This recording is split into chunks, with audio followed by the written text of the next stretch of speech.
హరే కృష్ణ.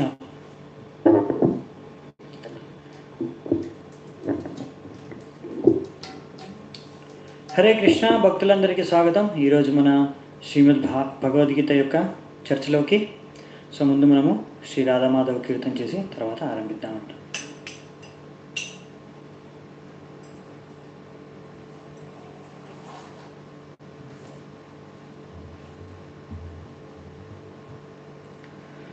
జయ రాధా మాధవ కుంజ బిహారీ జయ రాధా మాధవ కుంజ బిహారీ జయ రాధా మాధవ కుంజ బిహారీ రాధా మాధవ కుంజ బిహారీ గోపీ జనవల్లభా గిరివరధారీ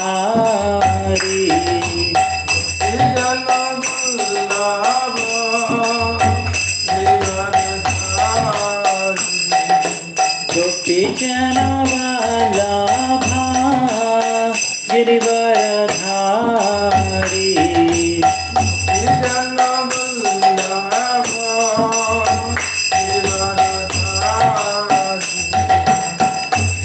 యశోదనందన ప్రజజనరంజన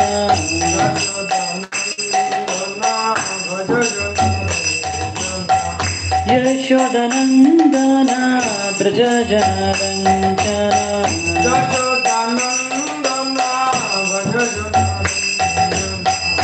యమున తేరా వనచారి యమున తేరా వనచారి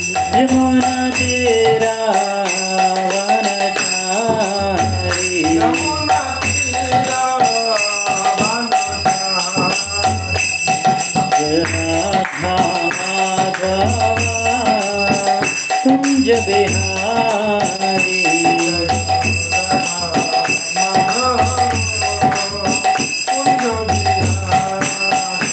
జయ రాధా మాధవ కుంజ Bihari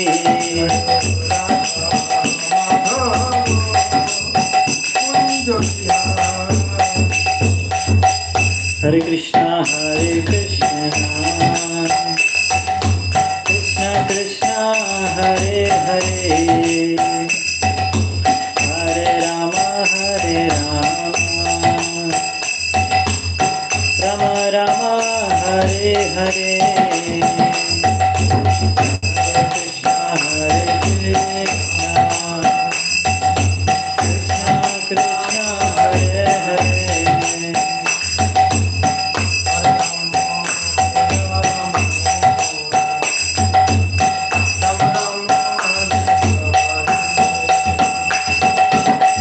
Hare Krishna Hare Krishna Krishna Krishna Hare Hare Hare Rama Rama Rama Hare Hare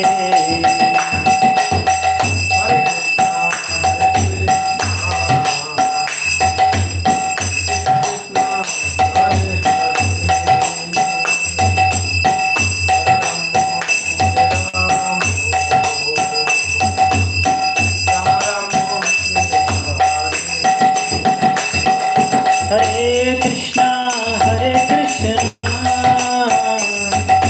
Krishna Krishna Hare Hare Hare Rama Rama Rama Hare Hare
Prabhupada Jaya Prabhupada Prabhupada Jaya Prabhupada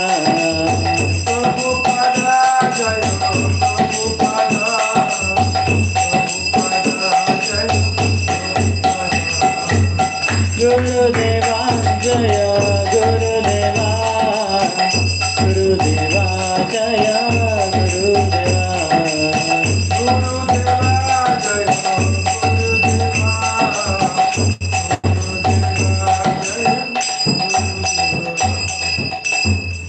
जय श्री प्रभुपाद की हरिनाम संकीर्तन की समवेत गौर भक्त वृंद की जय जय श्री श्री निताय गौरनाथ प्रेमानंदे हरि हरि बोल।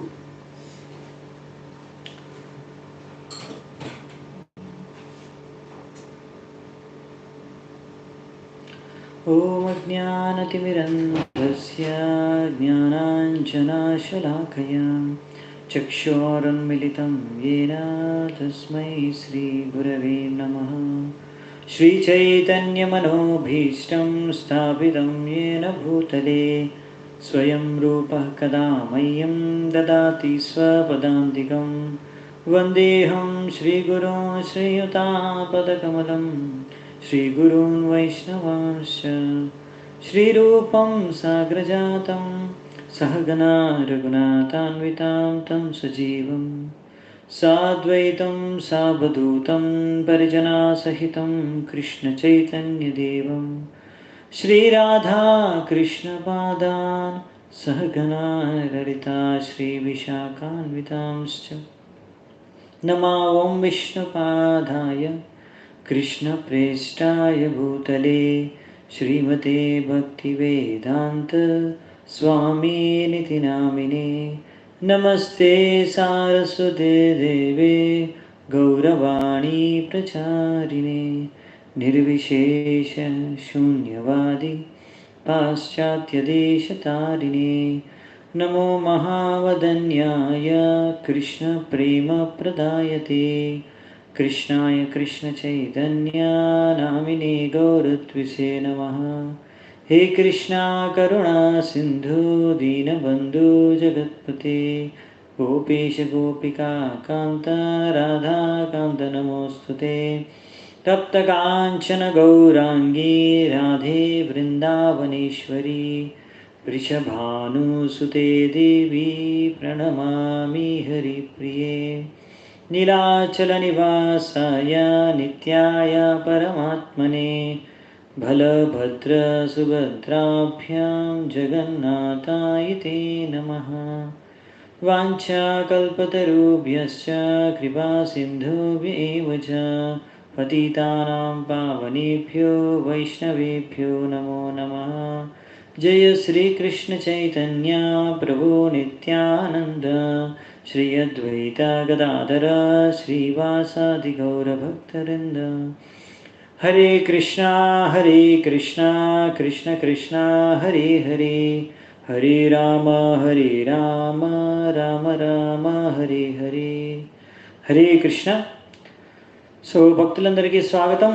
హరే కృష్ణ దండోత్నామాలందరికీ. సో మనం ఈరోజు ఒక విషయాన్ని భగవద్గీత నుంచి 2వ అధ్యాయం నుంచి 54వ శ్లోకం నుంచి చర్చించుకుందాం. ఈ అధ్యాయం యొక్క అంతం వరకు అంటే 72వ శ్లోకం వరకు మనం ఈరోజు చర్చించుకుందాం. సో ఈరోజు చర్చించుకునే విషయం స్థిత ప్రజ్ఞ. ఎందుకు అంటే అదే విషయాన్ని అర్జునుడు ఈరోజు కృష్ణుడికి ప్రశ్నగా అడుగుతాడు. సో ఇప్పటివరకు నిన్నటి వరకు మనం చూసింది ఏంటంటే మొదటి అధ్యాయంలో అర్జునుడు 4 ప్రశ్నలు సందేహాలు ఆయన్ని ప్రకటిస్తాడు, కృష్ణుడికి చెబుతాడు. అలాగే ఈ యొక్క అధ్యాయం మొదట్లో కూడా ఆయన యొక్క కష్టం, ఆయన ఒక ఇండెసిషన్, యుద్ధం ఎందుకు చేయలేకపోతున్నాను, ఏ నిర్ణయం తీసుకోలేకపోతున్నానని 5వ కారణాన్ని కూడా కృష్ణుడికి చెప్పగా కృష్ణుడు మనం నిన్న చూసిన శ్లోకంతో ముగించాడు ఆయన యొక్క సమాధానాలు. ఆయన అర్జునుడు అడిగిన 5 ప్రశ్నలకి సమాధానాలు ఇచ్చాడు.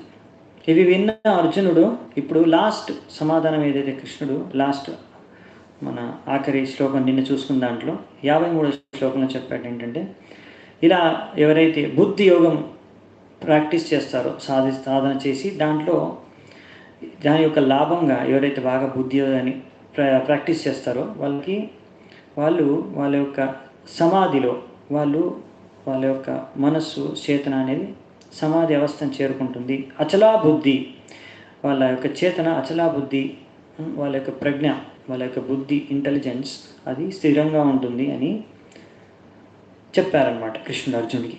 ఈ విషయం విన్న అర్జునుడు ఆయనకు ఒక కుతూహలత, ఆయనకు ఇంట్రెస్ట్ కలిగింది. ఎవరి స్థిత ప్రజ్ఞల్లో ఉన్నవారు, ఎలా మనం వాళ్ళని గుర్తించగలం, ఎలా మనం వాళ్ళని కనుక్కోవడం, వాళ్ళ యొక్క లక్షణాలు ఏంటి, వాళ్ళు ఎలా వ్యవహరిస్తారు, అలా వేరు పరిస్థితుల్లో వాళ్ళ యొక్క ప్రతిక్రియ ఏ విధంగా ఉంటుంది, వాళ్ళ యొక్క మనోభావాలు ఎలా ఉంటాయి, వాళ్ళ యొక్క చేతన ఎలా ఉంటుంది, ఇవన్నీ విషయాలు ఆయనకు తెలుసుకోవాలనే ఇంట్రెస్ట్తో ఆయన ఇక్కడ అర్జునుడు కృష్ణుడిని అడుగుతాడు. అదే ఈరోజు మొదటి శ్లోకం, అర్జునుడి ప్రశ్న కృష్ణుడికి. మరి నెక్స్ట్ శ్లోకం అంటే 55వ శ్లోకం నుంచి ఈ యొక్క ప్రశ్నకి కృష్ణుడు ఇక్కడే జవాబు ఇస్తాడనమాట. సో మనం ఈరోజు అర్జునుడి యొక్క ప్రశ్న, కృష్ణుడి యొక్క జవాబు రెండు చూద్దామంట. 54వ శ్లోకం. అర్జున ఉవాచ స్థితప్రజ్ఞస్య కా భాష సమాధిస్థస్య కేశవ స్థితధీ కిం ప్రవాశేత కిమాసీత వ్రజేత కిం. అంటే ఆయన నడవడి ఎలా ఉంటుంది, ఆయన ఎలా మాట్లాడతాడు, ఎలా కూర్చుంటాడు, ఎలా నించుంటాడు, ఎలా నడుస్తాడు, అంటే ఆయన వ్యవహారం ఎలా ఉంటుంది, ఆయన ఎలా వ్యవహరిస్తాడు నిజ జీవితంలో అనే దాన్ని ఇక్కడ అర్జునుడు దాన్ని తెలుసుకోవడం ఎలా, ఆయన లక్షణాలు నాకు తెలుపు అని ఇక్కడ అర్జునుడు కృష్ణుడిని ప్రశ్నిస్తున్నాడు అనమాట. సో మనం ఈరోజు దాని యొక్క ప్రశ్నకి జవాబు సమాధానం కృష్ణుడు వచ్చే శ్లోకం 55 నుంచి స్టార్ట్ చేస్తారు. శ్రీ భగవానువాచ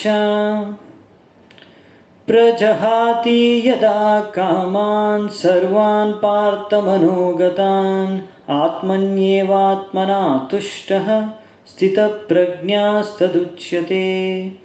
లక్షణాల్ని భగవంతుడు కృష్ణుడు ఇక్కడ 55వ శ్లోకంలో మరియు 56, 57 ఈ 3 శ్లోకాల్లో అంటే ఇంకా నెక్స్ట్ వచ్చే శ్లోకాల్లో కూడా చెప్తారు.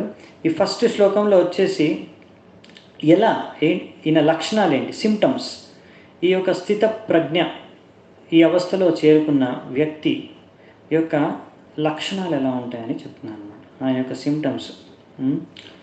తో ఈయన ఏంటి, ప్రజహాతి యదా కామన్, అన్ని కామ వాసనలు ఏవైతే భౌతిక ఇచ్చలు అవన్నీ ఈయనకి ఇలాంటివి ఏమీ ఉండవు, అవన్నీ ఆయన త్యజించేశాడు. ప్రజహాతి. అంతేకాకుండా అంటే ఇలాంటివి ఆయన యొక్క మనస్సులో పుట్టుకురావాలన్నమాట. ఇలాంటివి సర్వాన్ పార్థ మనోగతాన్, ఇలాంటివన్నీ ఆయన మనస్సు నుంచి ఆయన తొలగించేస్తాడు వచ్చినా కానీ. నెక్స్ట్ వచ్చేసి ఆత్మన్యేవాత్మ తుష్ట, ఆయన యొక్క ఆత్మలో సంతుష్టిగా ఉంటాడు.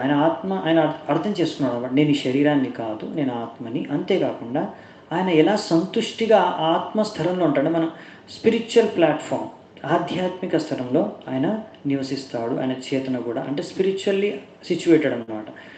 అంటే ఇక్కడ మన ప్రభుపాద వారు దాన్ని ఎక్స్ప్లెయిన్ చేస్తారు, అంటే వర్ణిస్తారు అసలు ఏంటిది అని.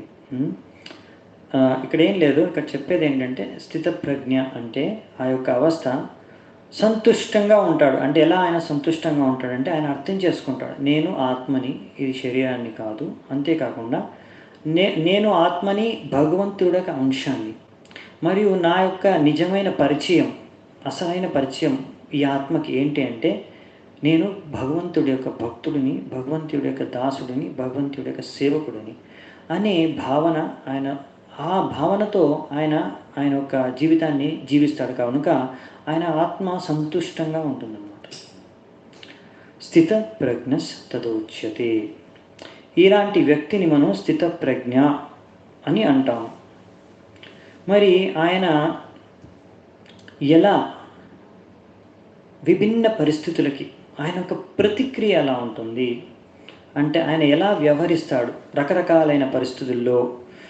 ఏ పరిస్థితుల్లో ఎలా ఎలా వ్యవహరిస్తాడు అనేది మనకి నెక్స్ట్ వచ్చే 2 శ్లోకాల్లో 56, 57లో మనం తెలుసుకుంటాము.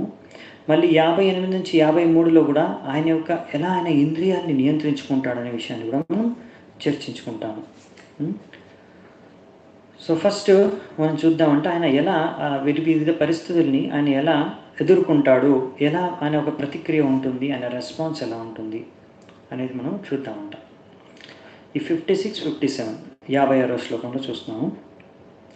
దుఃఖేష్వనుద్విగ్నమన సుఖేషు విగత స్పృహ వీతరాగ భయ క్రోధ స్థితధీర్మునిరుచ్యతే.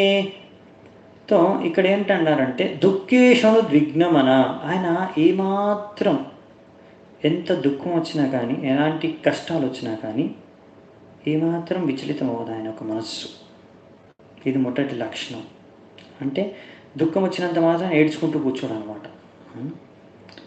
ఆయన అస్సలు ఆయన మనస్సు అనేది డిస్టర్బ్ అవ్వదు. సుఖేషు విగత స్పృహ, సుఖం లభించినప్పుడు గాల్లో ఎగరడం అనమాట, స్టేబుల్గా ఉంటాడు. అంటే మనం ఎప్పుడైనా మా సాధారణ మనిషి ఏంటి, దుఃఖం వచ్చాకనే డిప్రెషన్లో వెళ్ళిపోతాడు. అవునా? ఎంతో డిప్రెషన్, అసలు ఏం చేయబుద్ధి కాదు, మనస్సు అంతా అదో మూడ్ ఆఫ్, అలా ఎప్పుడు అంటే దుఃఖంలో మునిగి పోయి ఉంటాడు అనమాట. కానీ ఈయన అలా ఉంటాడు, స్థితప్రజ్ఞ అనే వ్యక్తి. ఎంత దుఃఖాలు వచ్చినా కానీ ఆయన స్టేబుల్గా ఉంటాడు అనమాట. ఆయన మనస్సు విచలించదు, డిస్టర్బ్ అవ్వడు. సుఖేష్ అలాగే సుఖం వచ్చినప్పుడు కూడా ఆయన ఎక్కడో గాల్లో వెళ్ళిపోవడం అనమాట, తేలుకుంటూ. మరీ ఎక్కువ ఎక్సైట్ అవ్వడం అనమాట, మరీ ఎక్కువ ఉత్సాహం ఉండదు. ఓకే, ఎందుకంటే మీరు అనుకోవచ్చు ఇదేంటి సుఖంలో కూడా హ్యాపీగా సుఖం అంటే హ్యాపీ ఉంటాడు, కానీ ఆయన ఎప్పుడు హ్యాపీగానే ఉంటాడు. అదే నేను చెప్పింది, సంతుష్టం, ఆయన ఎప్పుడు సంతుష్టిగా ఉంటాడు. సో ఇక్కడ ఏంటంటే ఎందుకు అలా అనేది మనం లాస్ట్ టైం కూడా స్టార్టింగ్లో కూడా కృష్ణుడు చెప్తాడు జ్ఞానంలో కూడా, మాత్ర స్పర్శస్తుగా ఉంటే శీతోష్ణ సుఖ దుఃఖ, ఇలాగే కమ్మని చెప్తున్నాడు అప్పుడు అర్జునుడు కూడా. ఇలా డిస్టర్బ్ అవ్వద్దు ఇలాంటి విషయాలు. కానీ అంటే ఎలా మనం సుఖాలు దుఃఖాల్లో డిస్టర్బ్ అవ్వకుండా ఉంటామంటే, చెప్పాను కదా ఫస్ట్లో కూడా చెప్పుకున్నాము, అవి టెంపరీ అనమాట. ఆగమా పాయినో నిత్యాస్, అవి వస్తాయి పోతాయి, ఎక్కువసేపు ఉండవు. ఇంకోటి ఏంటంటే వాళ్ళకి అండర్స్టాండింగ్ కూడా ఉంటుంది మనకి.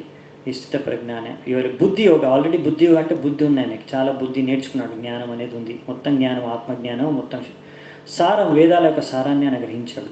సో ఆయనకు తెలుసు అన్నమాట, ఈ దుఃఖం అనేది శాశ్వతం కాదు, ఏదైతే దుఃఖం నాకు లభించిందో ఇది యొక్క నా కర్మఫలం మాత్రమే అనే విషయాన్ని ఆయన అర్థం చేసుకొని సహిస్తాడనమాట. ఇంకొకటి ఏంటంటే ఈ దుఃఖాలు అనేవి ఏంటి, శరీరానికి అండి, ఆత్మ కాదు. ఆయన ఆత్మస్థరంలో ఉంటాడు కాబట్టి ఆయనకు అంతగా దాని వలన డిస్టర్బ్ ఆర్ విచలితం కాకుండా ఉంటాడు. సుఖేష్ కూడా సుఖం వచ్చినప్పుడు కూడా అనుకుంటాడు అన్నమాట, ఇది కూడా భగవంతుడు ఇచ్చింది, లేకపోతే ఇది నా కర్మల వలన వచ్చింది నాకు, కనుక ఆ సుఖాలను ఆయన స్వీకరిస్తాడు. కానీ దానివల్ల మరీ ఎక్కువ ఆనందపడు, ఎందుకంటే ఆయనకు తెలుసు దీనికి కారణం నేను ఒక్కడనే కాదు, భగవంతుడి యొక్క కృప అని. ఆయన దేన్నైనా భగవంతుడి కృపలాగా తీసుకుంటాడు అనమాట. సుఖం దుఃఖం అనే దానికి ఆయనకు భేదం. హరే కృష్ణ. ఏదో చిన్న డిస్టర్బెన్స్ అయింది, ఐ థింక్ ఇప్పుడు క్లియర్గా ఉంది లైవ్. మళ్ళీ వీతరాగ భయక్రోధ, ఆయనకి ఏ రకమైన భయం అనేది ఉండదండి. ఆయన ఆత్మస్థరంలో ఉన్నాడు, ఆయనకు తెలుసు ఆత్మకి ఏం అవ్వదని. ఆయన ఏమాత్రం భయపడ్డు ఏ విషయానికి, ఆయన దీని పట్ల భౌతికంగా ఆసక్తి అనేది ఉండదు. ఆయనకు ఈ భౌతిక విషయాల ప్రతి భౌతిక విషయాలకు సంబంధించి దానివల్ల ఆయనకి ఇప్పుడు క్రోధం అనేది కూడా ఉత్పన్నం అవ్వదు. ఆయనకి ఇవన్నిటి నుంచి ముక్తుడు అనమాట. వీత రాగ భయ క్రోధ, భయ క్రోధ రాగ. రాగ అంటే అటాచ్మెంట్, ఆసక్తి, భయము, క్రోధం, ఈ మూడింటి నుంచి ఆయన విముక్తుడు. ఓకే. స్థితధీర్మునిరుచ్యతే, ఈ విధంగా ఆయన యొక్క మనస్సు, ఆయన మెదడు, మైండ్ అనేది స్థిరంగా ఉంటుందన్నమాట. నెక్స్ట్ వచ్చేసి యర్వత్రాభినే స్నేహ తత్తత్ప్రాప్య శుభాశుభం నాభినందంతి నద్వేష్టి తస్య ప్రజ్ఞా ప్రతిష్ఠిత. తో ఆయన ఎక్కడున్నా సరే అండి, ఇలా ఒక చోటు ఉండే కాదు, ఈ మొత్తం ప్రపంచంలో ఆయన ఎక్కడ వెళ్ళినా కానీ ఆయన ఒక స్థితి అలాగే ఉంటుంది అన్నమాట. ఆయన డిస్టర్బ్ అవ్వడు, ఎఫెక్ట్ అవ్వడు, దానివల్ల పరిస్థితుల ప్రభావం వల్ల ఆయన విచలితుడు అవ్వడు. ఇంకొకటి వచ్చేసి ఏదైనా సరే ఆయనకి ఏది లాభమైనా, చెప్పాను కదా, మంచి జరిగినా చెడు జరిగినా ఆయన రెండింటినీ స్వీకరిస్తాడు. దీనివల్ల కూడా ఆయన విచలితుడు అవ్వడు. ఎవరైనా పొగిడారా, తిట్టారా, ఆయన రెండింటిని సమానంగా స్వీకరిస్తాడు. దానివల్ల ఆయన డిస్టర్బ్ అవ్వడు. ఇలా ఉంటుందని ఎవరైతే తస్య ప్రజ్ఞ ప్రతిష్ఠిత, ఎవరైతే ఈ ప్రజ్ఞ ఇంత తెలివి మేధస్సు ఎలాగైతే స్థిత ధీర్ మునిరిచ్యత ఈ యొక్క స్థాయికి చేరుకున్న తర్వాత, ఇది చాలా హైయెస్ట్ స్టేజ్ అండి. ఈరోజు మనం చర్చించుకునే విషయం కూడా స్థిత ధీర్ మునిరుచ్యత అంటే స్థిత ప్రజ్ఞ గురించి. ఇది చాలా టాప్ స్టేజ్. అంటే ఈ టాప్ స్టేజ్కి ఎవరైతే చేరుకున్నారో వాళ్ళ యొక్క లక్షణాలు చెప్తున్నారు. మనం ఇలా ఉండకపోవచ్చు, అందుకే మనకు అర్థం కాకపోవచ్చు ఎలా సంభవం అనేది. ఇంకొకటి ఏంటంటే, మనం ఒకవేళ అనుకున్నాం అనుకోండి, నేను శుద్ధ భక్తుడిని, నేను 16 మాల జపం చేస్తున్నాను, 4 నియమాలు పాటిస్తున్నాను, నేను ఇప్పుడు ఇంకా శుద్ధ భక్తుడిని, నేను శుద్ధ భక్తుడిని అయిపోయాను అనుకున్నారనుకోండి, నేను హైయెస్ట్ స్థాయికి ఉన్నత స్థాయికి భక్తిలో చేరుకున్నాను అని మీకు అనిపిస్తే మీరు చెక్ చేసుకోవచ్చు అనమాట. నాకు ఇలాగే ఉన్నాయా నా లక్షణాలన్నీ, నేను ఏమాత్రం డిస్టర్బ్ అవ్వటం లేదా, ఎలాంటి పరిస్థితుల్లోనైనా సరే మీరు చూసుకోవచ్చు. అప్పుడు మనకే అర్థమవుతుంది మనం ఇంకా ఆ స్టేజ్కి చేరుకోలేదు, ఇంకా చాలా దూరంలో ఉన్నామేమో అని. సో ఇది మనకు మనమే టెస్ట్ చేసుకోవడానికి కూడా పనికొస్తుందంట. అందుకే మనకు అన్ని విషయాలు, అన్ని స్టాండర్డ్స్ తెలిస్తే మనం అర్థం చేసుకోగలం మనం ఎక్కడున్నాము, ఎక్కడికి వెళ్ళాలి, ఎక్కడ చేరుకోవాలి, మన లక్ష్యం ఏంటనేది. ఓకే, సో ఇప్పుడు నెక్స్ట్ ఇక్కడ మన ప్రభుపాదుల వారు కూడా అదే చెప్తున్నారనమాట దీని గురించి. ఓకే, ఇది హైయెస్ట్ స్టేజ్ అంటే ఇంకా అన్ని మిగతా స్టేజ్లు దాటినాక ఈ స్టేజ్కి వస్తారు అని. సో నెక్స్ట్ 58వ శ్లోకం నుంచి మనం చూస్తాము 23వ శ్లోకం వరకు. చాలా ఇంపార్టెంట్ అండి ఇక్కడ కూడా. ఎందుకంటే ఏ యోగ పద్ధతి అయినా, భక్తి యోగే కాదండి, ఏ యోగ పద్ధతులైనా ఫస్ట్ థింగ్ ఏంటంటే మనం చేయాల్సింది మన యొక్క మనస్సు మరియు మన ఇంద్రియాలను నియంత్రించుకోవడం, మన కంట్రోల్లో ఉంచుకోవడం. సో ఇది అన్నిటికన్నా ముఖ్యమైనది. ఫస్ట్ యోగ పద్ధతిలో మీరు భక్తి యోగే పాటించండి, వేరే ఎన్ని రకాల యోగాలైనా పాటించండి. అన్ని యోగాల్లో minimum basic step, first step ఏంటంటే ఇదేనండి. అప్పుడే మనం ఆ యోగాలో, భక్తి యోగా అయినా ఏ యోగ పద్ధతిలో అయినా ముందుకు సాగగలం. సో ఈ స్థిత ప్రజ్ఞాన అతను ఖచ్చితంగా ఆయన యొక్క ఇంద్రియాలు, మనస్సు పైన మొత్తం నిగ్రహాన్ని గ్రహించగలిగాడు, నియంత్రించుకోగలడు, మొత్తం కంట్రోల్ చేయగలడు. ఎంత బాగా ఎలా కంట్రోల్ చేయగలుగుతాడు అసలు? ఇది ఏంటి సెన్స్ కంట్రోల్ అంటే? ఎప్పుడు మనకు అర్థమవుతుంది మన సెన్సెస్, మన యొక్క ఇంద్రియాలని, మన యొక్క మనస్సుని మన కంట్రోల్లో ఉన్నాయి అని మనకి ఏ రోజు అర్థమవుతుంది? ఎలా అర్థం చేసుకోవడం? అది ఈయన ఒక లక్షణాలు చూస్తే మనకు అర్థమవుతుంది. అవి ఇప్పుడు మనకు చెప్తాను అనమాట. 58వ శ్లోకం నుంచి చాలా ప్రాక్టికల్గా మనకు యూజ్ అవుతుంది. మనం దీని గురించి కొంచెం చర్చించుకుందాం. మధ్యలో శ్లోకం, ఫస్ట్ శ్లోకం ముందు రిసైడ్ చేద్దామంట. ఇక్కడ మంచి ఉదాహరణ ఇస్తారు కృష్ణుడు అర్జునుడికి ఇది అర్థం చేసుకోవడానికి. యదా సంహరతే ఛాయం కూర్మోంగానీవ సర్వశః ఇంద్రియాణీంద్రియార్థేభ్యస్ తస్య ప్రజ్ఞా ప్రతిష్ఠిత. సో ఈ యొక్క శ్లోకం ఏంటంటే, ఇందులో ఎలా ఈ యొక్క స్థిత ప్రజ్ఞ అనే వ్యక్తి, ఎవరైతే వ్యక్తి స్థిత ప్రజ్ఞ స్థాయికి చేరుకున్నాడో ఆయన ఇంద్రియాన్ని ఎలా నిగ్రహిస్తాడు, ఎలా నియంత్రించుకొని ఉంటాడు అంటే, ఎలాగైతే కూర్మోంగనీవ, కూర్మ అవతారం అంటే టార్టైస్ కదా, అలాగే కూర్మ అంటే ఒక టార్టైస్ ఎగ్జాంపుల్ ఇస్తున్నానండి. టార్టైస్ ఎలాగైతే, టార్టైస్ అంటే తాబేలు ఎలాగైతే తన 4 కాళ్ళు ఉంటాయి చూసారా తాబేలుకి, అది తాబేలు ఎప్పుడైనా ఎవరైనా ఏదైనా మృగం, ఒకవేళ సింహమో లేకపోతే పూలో వచ్చిందనుకోండి తినేయడానికి, లేకపోతే ఏదైనా అలా ఆటంకం వచ్చిందనుకోండి, వెంటనే ఎవరైనా అటాక్ చేస్తే అప్పుడు ఏమవుతుంది, అది తన తలకాయ మరియు 4 కాళ్ళని తన బాడీ, తన శరీరం లోపలికి తీసేసుకుంటుంది అనమాట, 5. అప్పుడు బయట నుంచి ఎలా కనిపిస్తుంది అంటే, బయట దాని యొక్క వీపు మీద హార్డ్ షెల్ ఉంటుంది గట్టిగా, మీరు చూసే ఉంటారు తాబేళ్ళు. సో అది ఎంత హార్డ్ ఉంటుందంటే అది బండరాయిలాగానే కనిపిస్తుంది. అంటే ఒకవేళ తన శత్రువు ఎవరైనా వచ్చారనుకోండి, సింహమో పూలో ఏదో తినడానికి, అప్పుడు అది బయట నుంచి చూస్తుంది, ఇదేదో రాయి అనుకొని వెళ్ళిపోతుంది అనమాట. సో దానికోసం అది ఉపయోగిస్తుంది. అంటే ఎప్పుడు కావాలంటే అప్పుడు అది తన యొక్క కాళ్ళని, చేతుల్ని, 4 కాళ్ళే ఉంటాయి దానికి, ఏదైనా సరే 4 అవయవాలని మరియు దాని యొక్క తలకాయని లోపల తీసేసుకుంటుంది. అలాగే ఈ యొక్క వ్యక్తి ఎవరైతే స్థిత ప్రజ్ఞ ఉన్నారో, అంటే ఎప్పుడు కావాలంటే అప్పుడు, ఇది చాలా ఇంపార్టెంట్ అండి, ఎప్పుడు కావాలంటే అప్పుడు ఆయన ఇంద్రియాన్ని లోపల అంటే ఎప్పుడు అవసరం ఉంటే అప్పుడు బయటికి. అంటే అలా నేను చెప్పాను కదా నిన్న కూడా, ఈ కృష్ణుడు ఇక్కడ అర్జునుడిని నువ్వు యుద్ధం చేయకుండా కూర్చో అని చెప్పట్లేదు, నువ్వేమీ పని చేయకూడదు అని చెప్పట్లేదు. కాకపోతే నువ్వు సరైన విధంగా నీ యొక్క సామర్థ్యాన్ని ఉపయోగించు, ధర్మాన్ని స్థాపించడం కోసం యుద్ధం చేయాలి నువ్వు. అర్జునుడు కూడా యుద్ధం చేస్తున్నాడు, దుర్యోధనుడు కూడా యుద్ధం చేస్తున్నాడు. వీళ్ళిద్దరి మధ్యలో భేదం అదే. అర్జునుడు యుద్ధం చేసేది ఆయన యొక్క ఇంద్రియాన్ని కూడా ఉపయోగిస్తున్నాడు, ఆయన యొక్క శక్తి సామర్థ్యాన్ని ఉపయోగిస్తున్నాడు, కానీ కృష్ణుడి యొక్క సేవలో ధర్మాన్ని స్థాపించడం కోసం. సో ఇక్కడ ఎప్పుడైతే అవసరం ఉందో, అంటే భగవంతుడి సేవకు అవసరమో, ధర్మాన్ని స్థాపించడం కోసం అవసరమో, ఈ స్థితప్రజ్ఞ అనే వ్యక్తి ఆ యొక్క ఇంద్రియాలని అలా ఉపయోగిస్తాడు. ఎప్పుడైతే అవసరం లేదో ఆ ఇంద్రియాలని ఆయన నిగ్రహించుకొని కంట్రోల్లో ఉంచుతాడు. మనం అప్పుడప్పుడు అనుకుంటాం కదా, నా మనస్సు నా మాట వినట్లేదు, నా మనస్సు ఏదో ఆలోచిస్తుంది, నా మనస్సు కంట్రోల్లో లేదు, నా మైండు. లేకపోతే అప్పుడప్పుడు మనం ఎంతో ఆసక్తి ఏదో విషయం మీద, ఏదో తినాలని, లేకపోతే ఏదో చూడాలని, ఏదో వినాలని, సో ఎంతో మన మైండ్ డిస్టర్బ్ చేస్తుంటుంది. అక్కడ వెళ్ళాలి, అది చూడాలి, అది తినాలి అని. లేకపోతే ఇవన్నీ ఏంటంటే లక్షణాలు ఉంటాం, అంటే మనం ఇంకా మన ఇంద్రియాన్ని, మనస్సుని మనం నియంత్రించుకోలేకపోయాము అని.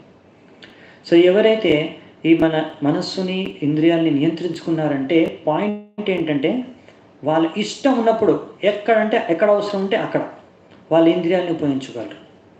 అందుకే ఇక్కడ కృష్ణుడు అర్జునుడికి చెప్తున్నాడు, సో నువ్వు ఇలా నేను చెప్తున్నాను, ఇప్పుడు నీ ఇంద్రియాల్ని, నీ శక్తి సామర్థ్యాన్ని అన్నీ ఉపయోగించి యుద్ధం చెయ్యి. సో నువ్వు ఎప్పుడు కావాలంటే అప్పుడు యుద్ధం చేసే సామర్థ్యం నీ దగ్గర, అలాంటి స్థితప్రజ్ఞ నువ్వు చేరుకోవాలి. అంతేగాని ఇలా పరిస్థితుల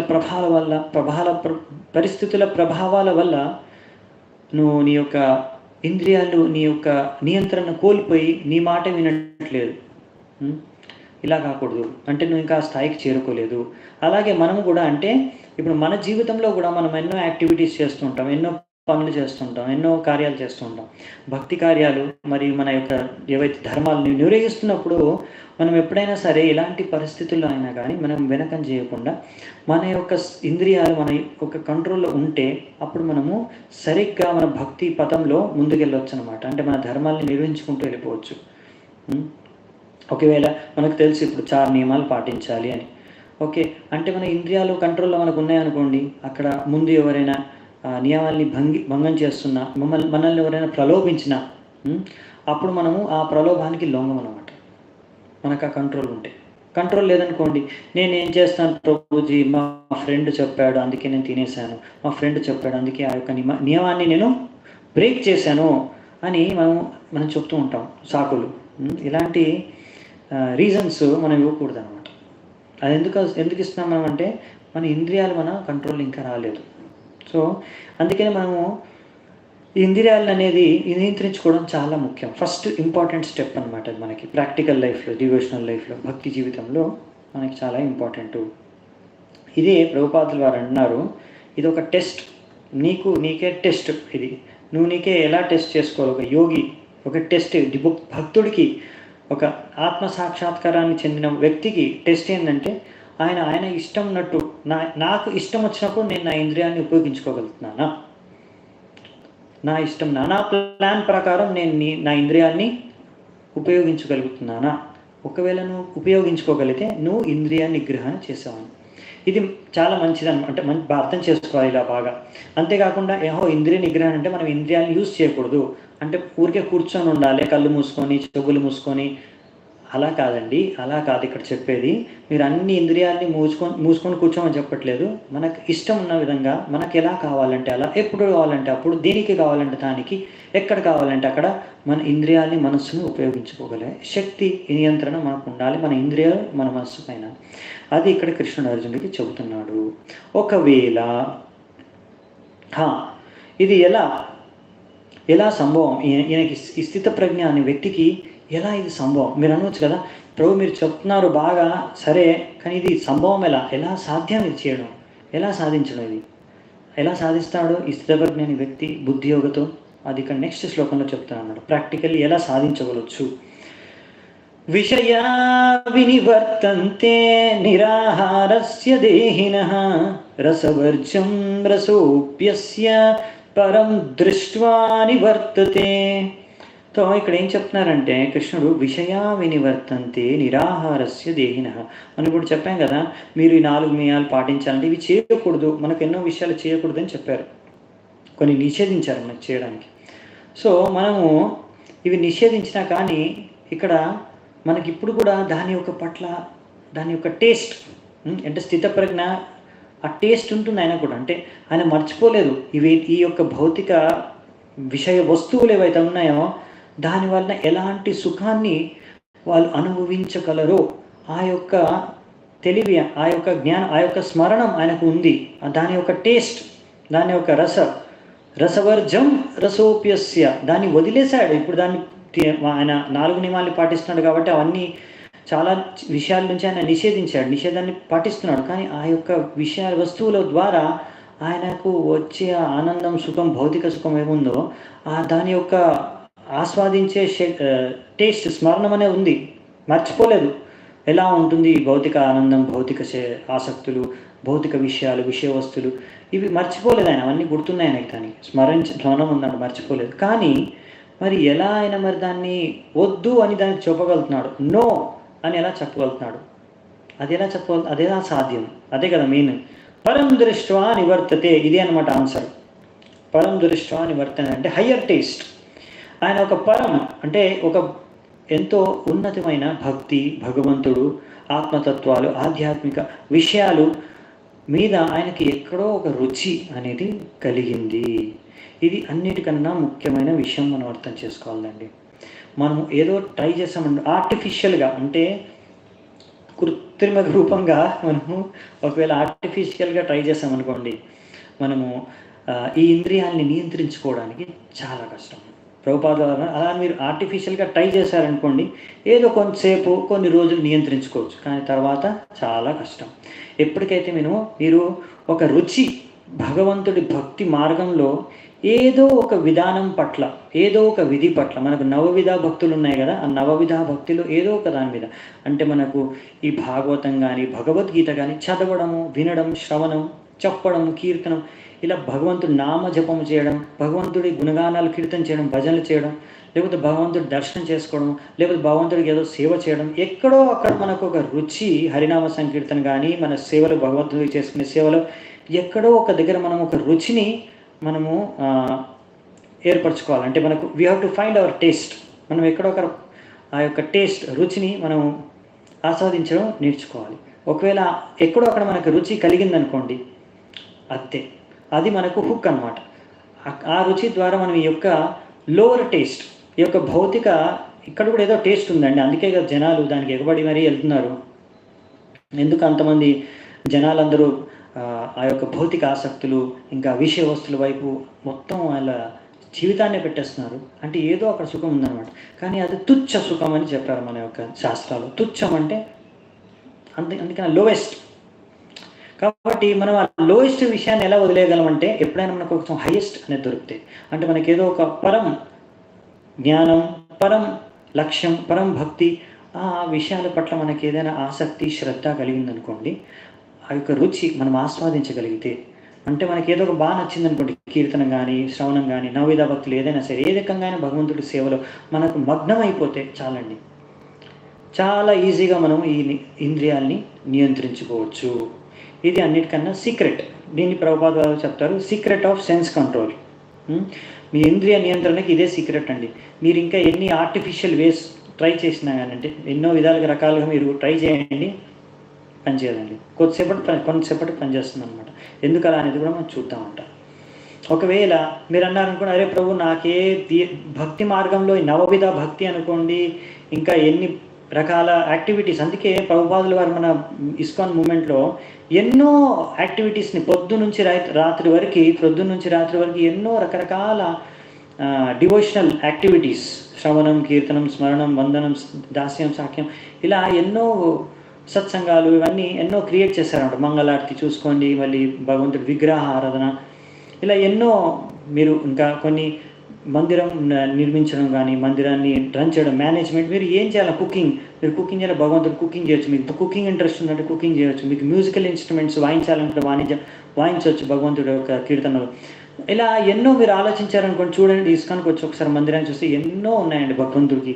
ఏదో ఒక దాని పట్ల మీకు ఆసక్తి అనేది, రుచి అనేది మీకు కలిగిందనుకోండి, ఇంకా చాలా మీకు ఈజీ అయిపోతుంది అనమాట ఈ ఇంద్రియాన్ని నియంత్రించుకోవడం. ఇది సీక్రెట్ ఆఫ్ సెన్స్ కంట్రోల్, ఎలా మనం నియంత్రించుకోగలం ఇంద్రియాల్ని. సో ఇప్పుడు మనము ఒకవేళ మనం ఏ భక్తి మార్గానికి, ఏ భక్తి విధానంలో, ఏ యొక్క నవవిధ భక్తిలో మనకి ఏమాత్రం రుచి ఆసక్తి కలగలేదు. ఇదంతా అవసరమా? నేను మాత్రం నాకు ఎంతో జ్ఞానం, నేను చాలా నాకు జ్ఞానం ఉంది, నేను తెలివివంతుడిని, నేను వివేకవంతుడిని, నాకెంతో ఇలా అన్నీ తెలుసు, అంత నాలెడ్జ్ ఉంది నాకు, నాకేం ఇలాంటి రుచి ఆసక్తులు ఏం భగవంతుడి పట్ల, భక్తి పట్ల, సేవలు ఇవన్నిటి పట్ల నాకేం ఆసక్తి అవసరం లేదు. ఇప్పుడు నాకు ఏం చేస్తాం, నాకన్నా జ్ఞానం ఉంది, నేను భగవద్గీతను బాగా చదివాను, నాకు అన్నీ తెలుసు అని అనుకున్న, అంటే ఒక నాలెడ్జ్, ఒక జ్ఞానం ఒక్కటే ఉందనుకోండి వాళ్ళకి, అది సరిపోదు అని మన కృష్ణుడు నెక్స్ట్ శ్లోకంలో చెప్తున్నాడు. జ్ఞానం అనేది ఉండాలి, కానీ మీకు రుచి అనేది కూడా ఏదో ఒక భక్తి మార్గం పట్ల కలగాలి. ఒకవేళ మీకు ఏ భక్తి యొక్క ఏ అంగం మీద, ఈ భక్తి యొక్క ఏ ఒక్క ఆస్పెక్ట్ మీద, అంగం మీద మీకు ఏమాత్రం రుచి ఆసక్తి ఒకవేళ లేదనుకోండి, అప్పుడు ఏమవుతుంది అనే విషయాన్ని మనము చూద్దామంట నెక్స్ట్. ఒకవేళ మీరు ఆసక్తి మీకు దేని మీద డెవలప్ చేసుకోలేకపోతే భక్తి మార్గంలో, అప్పుడు ఏమవుతుందంటే మీరు ఎంత విద్వానులైనా కానీ, ఎంత తెలివివంతులైనా సరే, ఎంత బుద్ధివంతులైనా సరే, ఇది చాలా కష్టం. అదే ఇక్కడ మనకు 60 నంబర్ శ్లోకంలో చెప్తున్నారు. యతతో హ్యపి కౌంతేయ పురుషస్య విపశ్చితః ఇంద్రియాణి ప్రమాథైని హరంతి ప్రసభం మనః.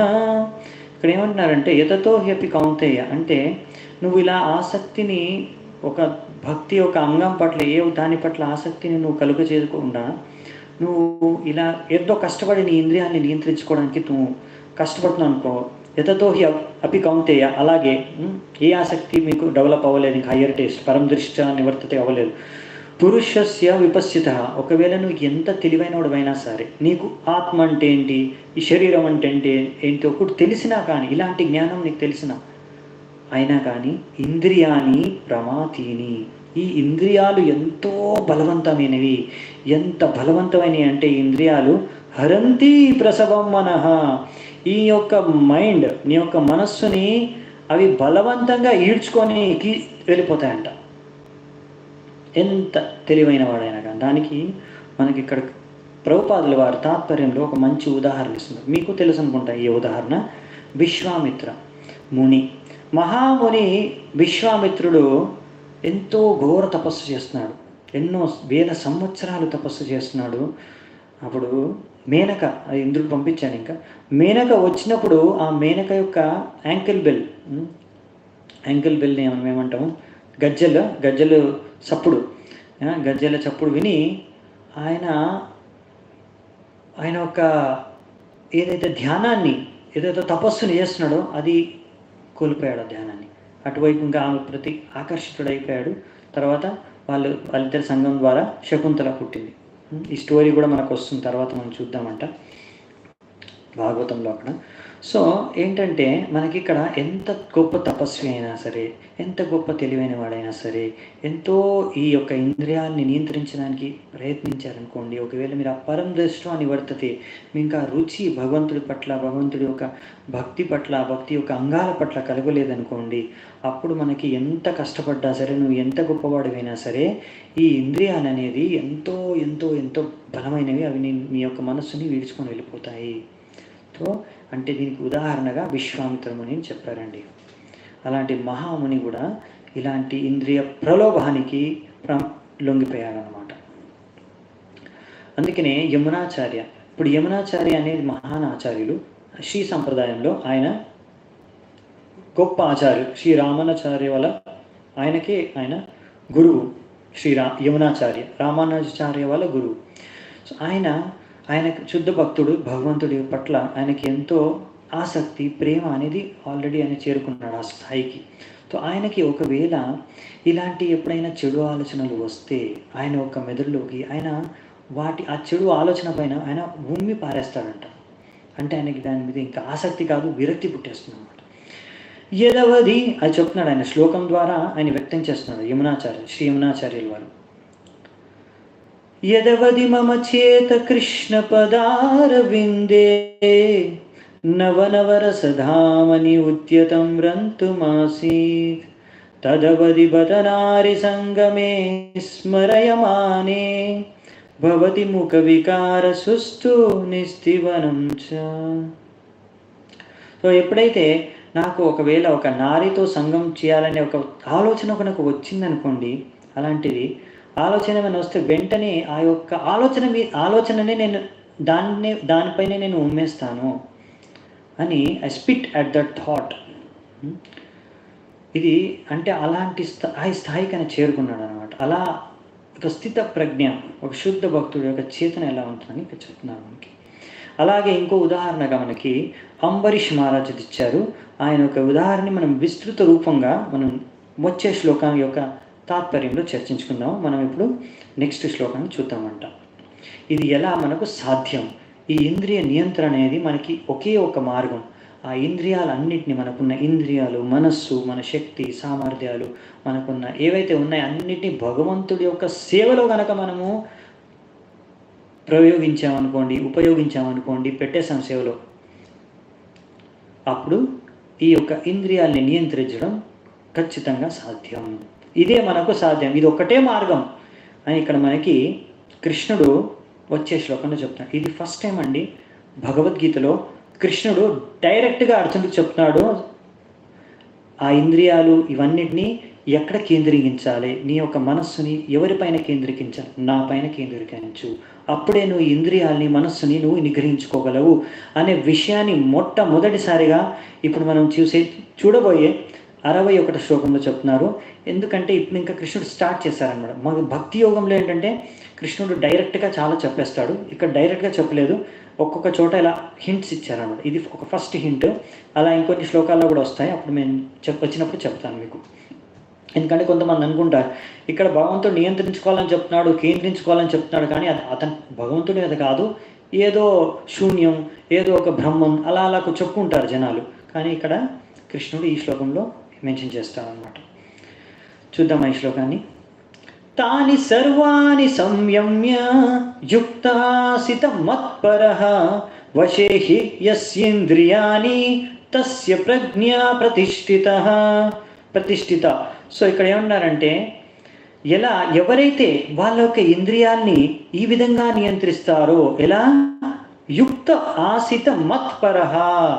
యుక్త అంటే యుక్త అంటే ఏంది? జాయిన్. ఎవరైతే ఈ యొక్క వాళ్ళ యొక్క ఇంద్రియాలు మనస్సుని నా మీద మత్పరః, నా పైన వాళ్ళు దాన్ని కేంద్రీకరించి కనెక్ట్ చేస్తారు. అంటే నా ఇంద్రియాలు మనస్సు ఇవన్నీ భగవంతుడి సేవలో ఎప్పుడైతే అర్పిస్తారో, వశేహి యస్యేంద్రియాని, అలాంటి వారు మాత్రమే ఈ యొక్క ఇంద్రియాల్ని వశపరచుకోరు. వాళ్ళ వశంలో అంటే వాళ్ళ కంట్రోల్లో, వాళ్ళ నియంత్రణలో ఆ ఇంద్రియాలు ఉంటాయి. తస్య ప్రజ్ఞ ప్రతిష్ఠిత. ఈ విధంగా వాళ్ళు ప్రజ్ఞ, అదే మన స్థిత ప్రజ్ఞ స్థాయిలో వాళ్ళు ఉండవచ్చు. ఇది సాధ్యం. ఇది చాలా ఇంపార్టెంట్ అండి. ఇది ఎలా చెప్తున్నాడు ఇక్కడ కృష్ణుడు, దీనికి మన ప్రభుపాదుల వారు మంచి ఉదాహరణ ఇస్తారు. అదే అంబరీష్ మహారాజ్కి. ఈ యొక్క ఉదాహరణ విస్తృత రూపంలో మనం భాగవతంలో చర్చించుకుంటామండి. ఐ థింక్ 8వ స్కందం అనుకుంటాను, 9వ స్కందంలో చర్చించుకుంటాము. కానీ ఇక్కడ మనకి ఆ యొక్క ఉదాహరణ ఎలా, మీరు అనుకోవచ్చు, ఎలా మనం మన ఇంద్రియాలని, మన మనస్సుని అన్నిటిని ఎలా భగవంతుడి పైన కేంద్రించుకోవచ్చు, మీరు కొంచెం ఎగ్జాంపుల్ చెప్తారా ప్రభుజీ అంటే, ఇక్కడ మన ప్రభుపాదుల వారు ఇచ్చేశారనమాట. ఎందుకంటే ఇదే కదా మన మెయిన్ సొల్యూషన్. అందరికీ ప్రాబ్లం తెలుసు, ఇంద్రియాలు నిగ్రహించుకోవడం కష్టము, అది ఎలా నిగ్రహించుకోవాలనేదే సమస్య.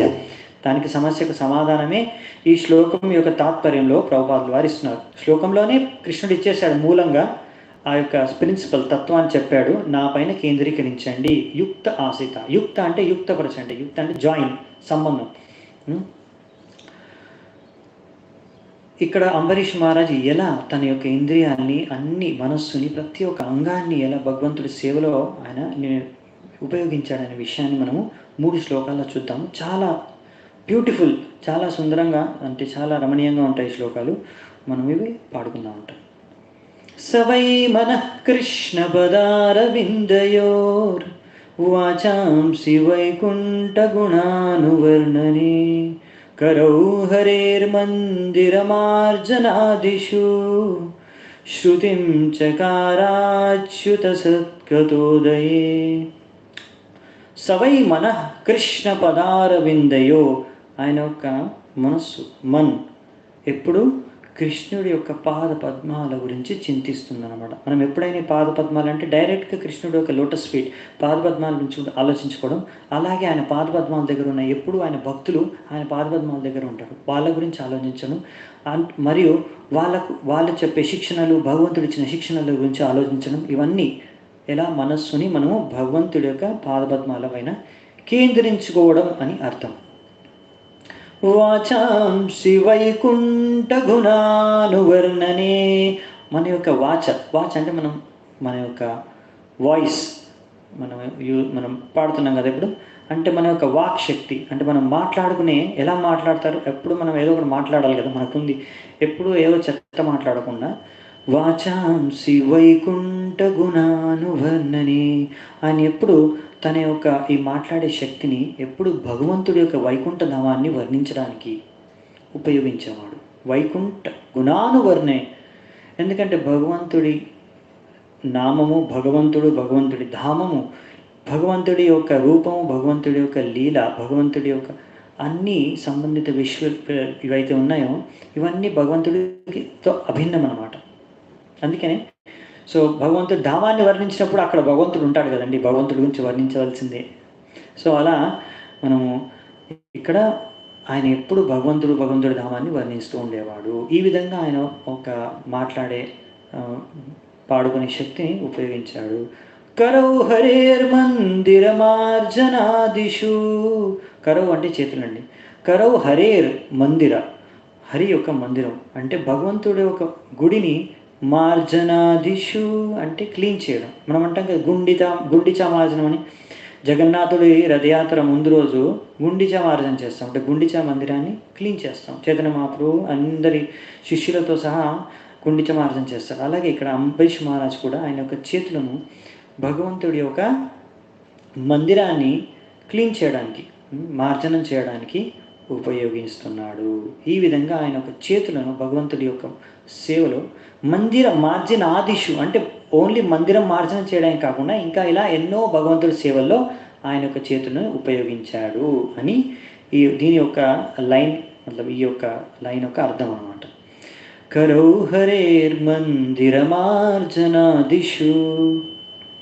నెక్స్ట్, శృతిం చకారాచ్యుత సత్కతోదయే, భగవంతుడి యొక్క శృతి కథ, భగవంతుడి యొక్క కథని విని ఆయన యొక్క చెవులను వినే శక్తిని భగవంతుడి యొక్క సేవలో ఆయన పెట్టాడనమాట. ఈ విధంగా ఆయన యొక్క చెవులని ఆయన ఉపయోగిస్తున్నాడు భగవంతుడి సేవలో. శృతిం చకారాచ్యుత సత్కతోదయే. నెక్స్ట్, ఇప్పుడు చూడండి, ఇక్కడ మీరు చాలామంది వాదిస్తూ ఉంటారు, కొంతమంది అంటారు ఈ మందిరాలు ఇవన్నీ వేదాల్లో లేవండి, మందిరము ఉండాలని, మందిరంలో భగవంతుడిని పూజించాలని ఈ మందిరాలు కట్టడం ఇవన్నీ వేదాల్లో లేవంటారు. మరి ఎలా ఇక్కడ మనము అంబరీష్ మహారాజ్ మందిర మార్జనాదిషు, మందిరాన్ని ఎలా మరి మార్జనం చేస్తున్నట్టు రాశారండి. అంతేకాకుండా ఆయన దర్శనానికి కూడా పోయేవాడు ఉంటారు. ఎలా, ఆయన ఒక కాళ్ళు ఉన్నాయి కదా, ఆయన కాళ్ళని ఎలా ఉపయోగించేవాడు, మందిరానికి వెళ్ళి ఆయన భగవంతుడి యొక్క దర్శనం చేసుకోవడానికి, భగవంతుడి యొక్క మందిరంలో దర్శనం చేసుకోవడానికి ఆయన నడుచుకొని వెళ్ళేవాడు. సో ఈ విధంగా ఆయన ఒక కాళ్ళని ఉపయోగించేవాడు. ముకుందలింగాలయ దర్శనే దృశో, ఇక్కడ వచ్చేసి దర్శన, ఆయన యొక్క కంటి చూపుని అంటే ఆయన దృష్టిని భగవంతుడి యొక్క దర్శనాన్ని, భగవంతుడి యొక్క విగ్రహాన్ని దర్శించుకోవడానికి మందిరాల్లో ఉపయోగించేవాడు. తద్భృత్య గాత్ర స్పర్శేంగ సంగమం, మరియు ఆయన యొక్క స్పర్శ అంటే టచ్, అంటే దేని బట్టి దాన్ని టచ్ చేసేవాడు. ఓన్లీ భక్తుడు సాంగత్యంలో ఉండేవాడు కాబట్టి ఎప్పుడు ఆయన భక్తుల యొక్క శరీరం ఎప్పుడు అలా టచ్ అయిపోతూ ఉంటుంది, సేవలు చేసుకునేటప్పుడు లేకపోతే సత్సంగం చేసేటప్పుడు అలా. అంటే ఆయన అభక్తులు, దీని అర్థం ఏంటంటే ఆయన అభక్తులతో ఎప్పుడు ఆయనతో వాళ్ళతో పాటు తిరిగేవాడు కాదనమాట. అంటే ఆయన ఎప్పుడు భక్తులతో పాటే ఉండేవాడు, సత్సంగం చేసేవాడు అని. గ్రాణం చ తత్పాద సరోజ సౌరవే, గ్రాణం అంటే ఆయన స్మెల్, భగవంతుడు తత్పాద సరోజ సౌరవే, సరోజ అంటే మన లోటస్ పద్మ పువ్వు, ఏవైతే భగవంతుడికి అర్పించిన పువ్వులు మరియు తులసి దళాలు ఉంటాయి, వాటిని ఆయన ఎప్పుడు దాని యొక్క స్మెల్, దాని యొక్క వాసనని, సువాసనని ఆయన పీల్చుకొని ఆయన యొక్క ఈ యొక్క శక్తిని ఉపయోగించేవాడట. నెక్స్ట్, శ్రీమత్ తులస్యా రసనం తదర్పితే. తులసితో అర్పించిన ప్రసాదాన్ని భగవంతుడికి భోగం నైవేద్యాలు పెడతారు కదా, దాన్ని ఆ తులసిని, ఆ యొక్క భోగాన్ని ఆస్వాదించి ఆ విధంగా ఆయన యొక్క మన యొక్క టంగని భగవంతుడి సేవలో ఉపయోగించాడు. పాదౌ హరేర్క్షేత్ర పదానుసర్పణే. ఆయన యొక్క కాళ్ళని భగవంతుడి యొక్క మందిరానికి, భగవంతుడి యొక్క తీర్థస్థలాలకి వెళ్ళడానికి ఉపయోగించాడు. శిరో ఋషికేశ పదాభివందనే. ఆయన యొక్క శిరస్సుని భగవంతుడికి నమస్కరించడానికి, అభివందన చేయడానికి ఉపయోగించాడు. పాదాభివందనం.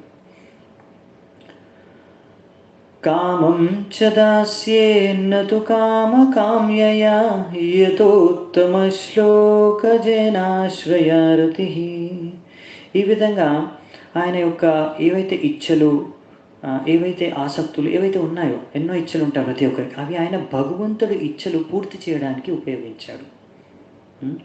ఇలా ఆయన ఆ భగవంతుడి యొక్క ఆశ్రయాన్ని గ్రహించి భగవంతుడి యొక్క పట్ల రతి అనేది ఆయనకి ఈ విధంగా ఉద్భవించింది. యథోత్తమ శ్లోక జనాశ్రయ రతి. సో ఈ విధంగా ఆయనకున్న ఆసక్తులు, ఆశలు అన్నీ కూడా భగవంతుడి యొక్క ఆసక్తులు, ఆశల్ని పరిపూర్ణం చేయడానికి ఉపయోగించుకొని ఈ విధంగా ఆయన యొక్క ఆయనకున్న ప్రతి ఒక్కటి భగవంతుడి సేవలో ఎలా అర్పించాడు, ఈ విధంగా ఆయన ఎలా ఆయన యొక్క ఇంద్రియాలు, మనస్సు అన్నిటినీ నియంత్రించుకోగలిగాడు అనే దానికి ఉదాహరణ అంబరీష్ మహారాజు. సో అందుకనే మనకు మన దగ్గర ఏమున్నాయి, మన దగ్గర ఉన్న శక్తి కానీ, సామర్థ్యం కానీ, మన దగ్గర ఉన్న ఏవైతే ఇంద్రియాలు ఉన్నాయో అన్నిటినీ ఒకవేళ మనం భగవంతుడి సేవలో పెడితే అప్పుడు అవి ఈజీగా మనం దాటిని నియంత్రించుకోవచ్చు. అది ఎందుకంటే మనము ఖాళీగా ఉండలేమండి. మీరు ఒకసారి ఒకవేళ మీరు అనుకుంటారు ఎందుకు ఇది అవసరమా అని. మరి ఖాళీగా కూర్చున్నారు అనుకోండి, మీరు ఏమీ చెడు ఆలోచన చేయకున్నా కానీ, మీరు ఏవి భౌతిక కార్యాల్లో పాల్గొనకున్నా కానీ మీ మనస్సు మాత్రం ఖాళీగా కూర్చోనండి.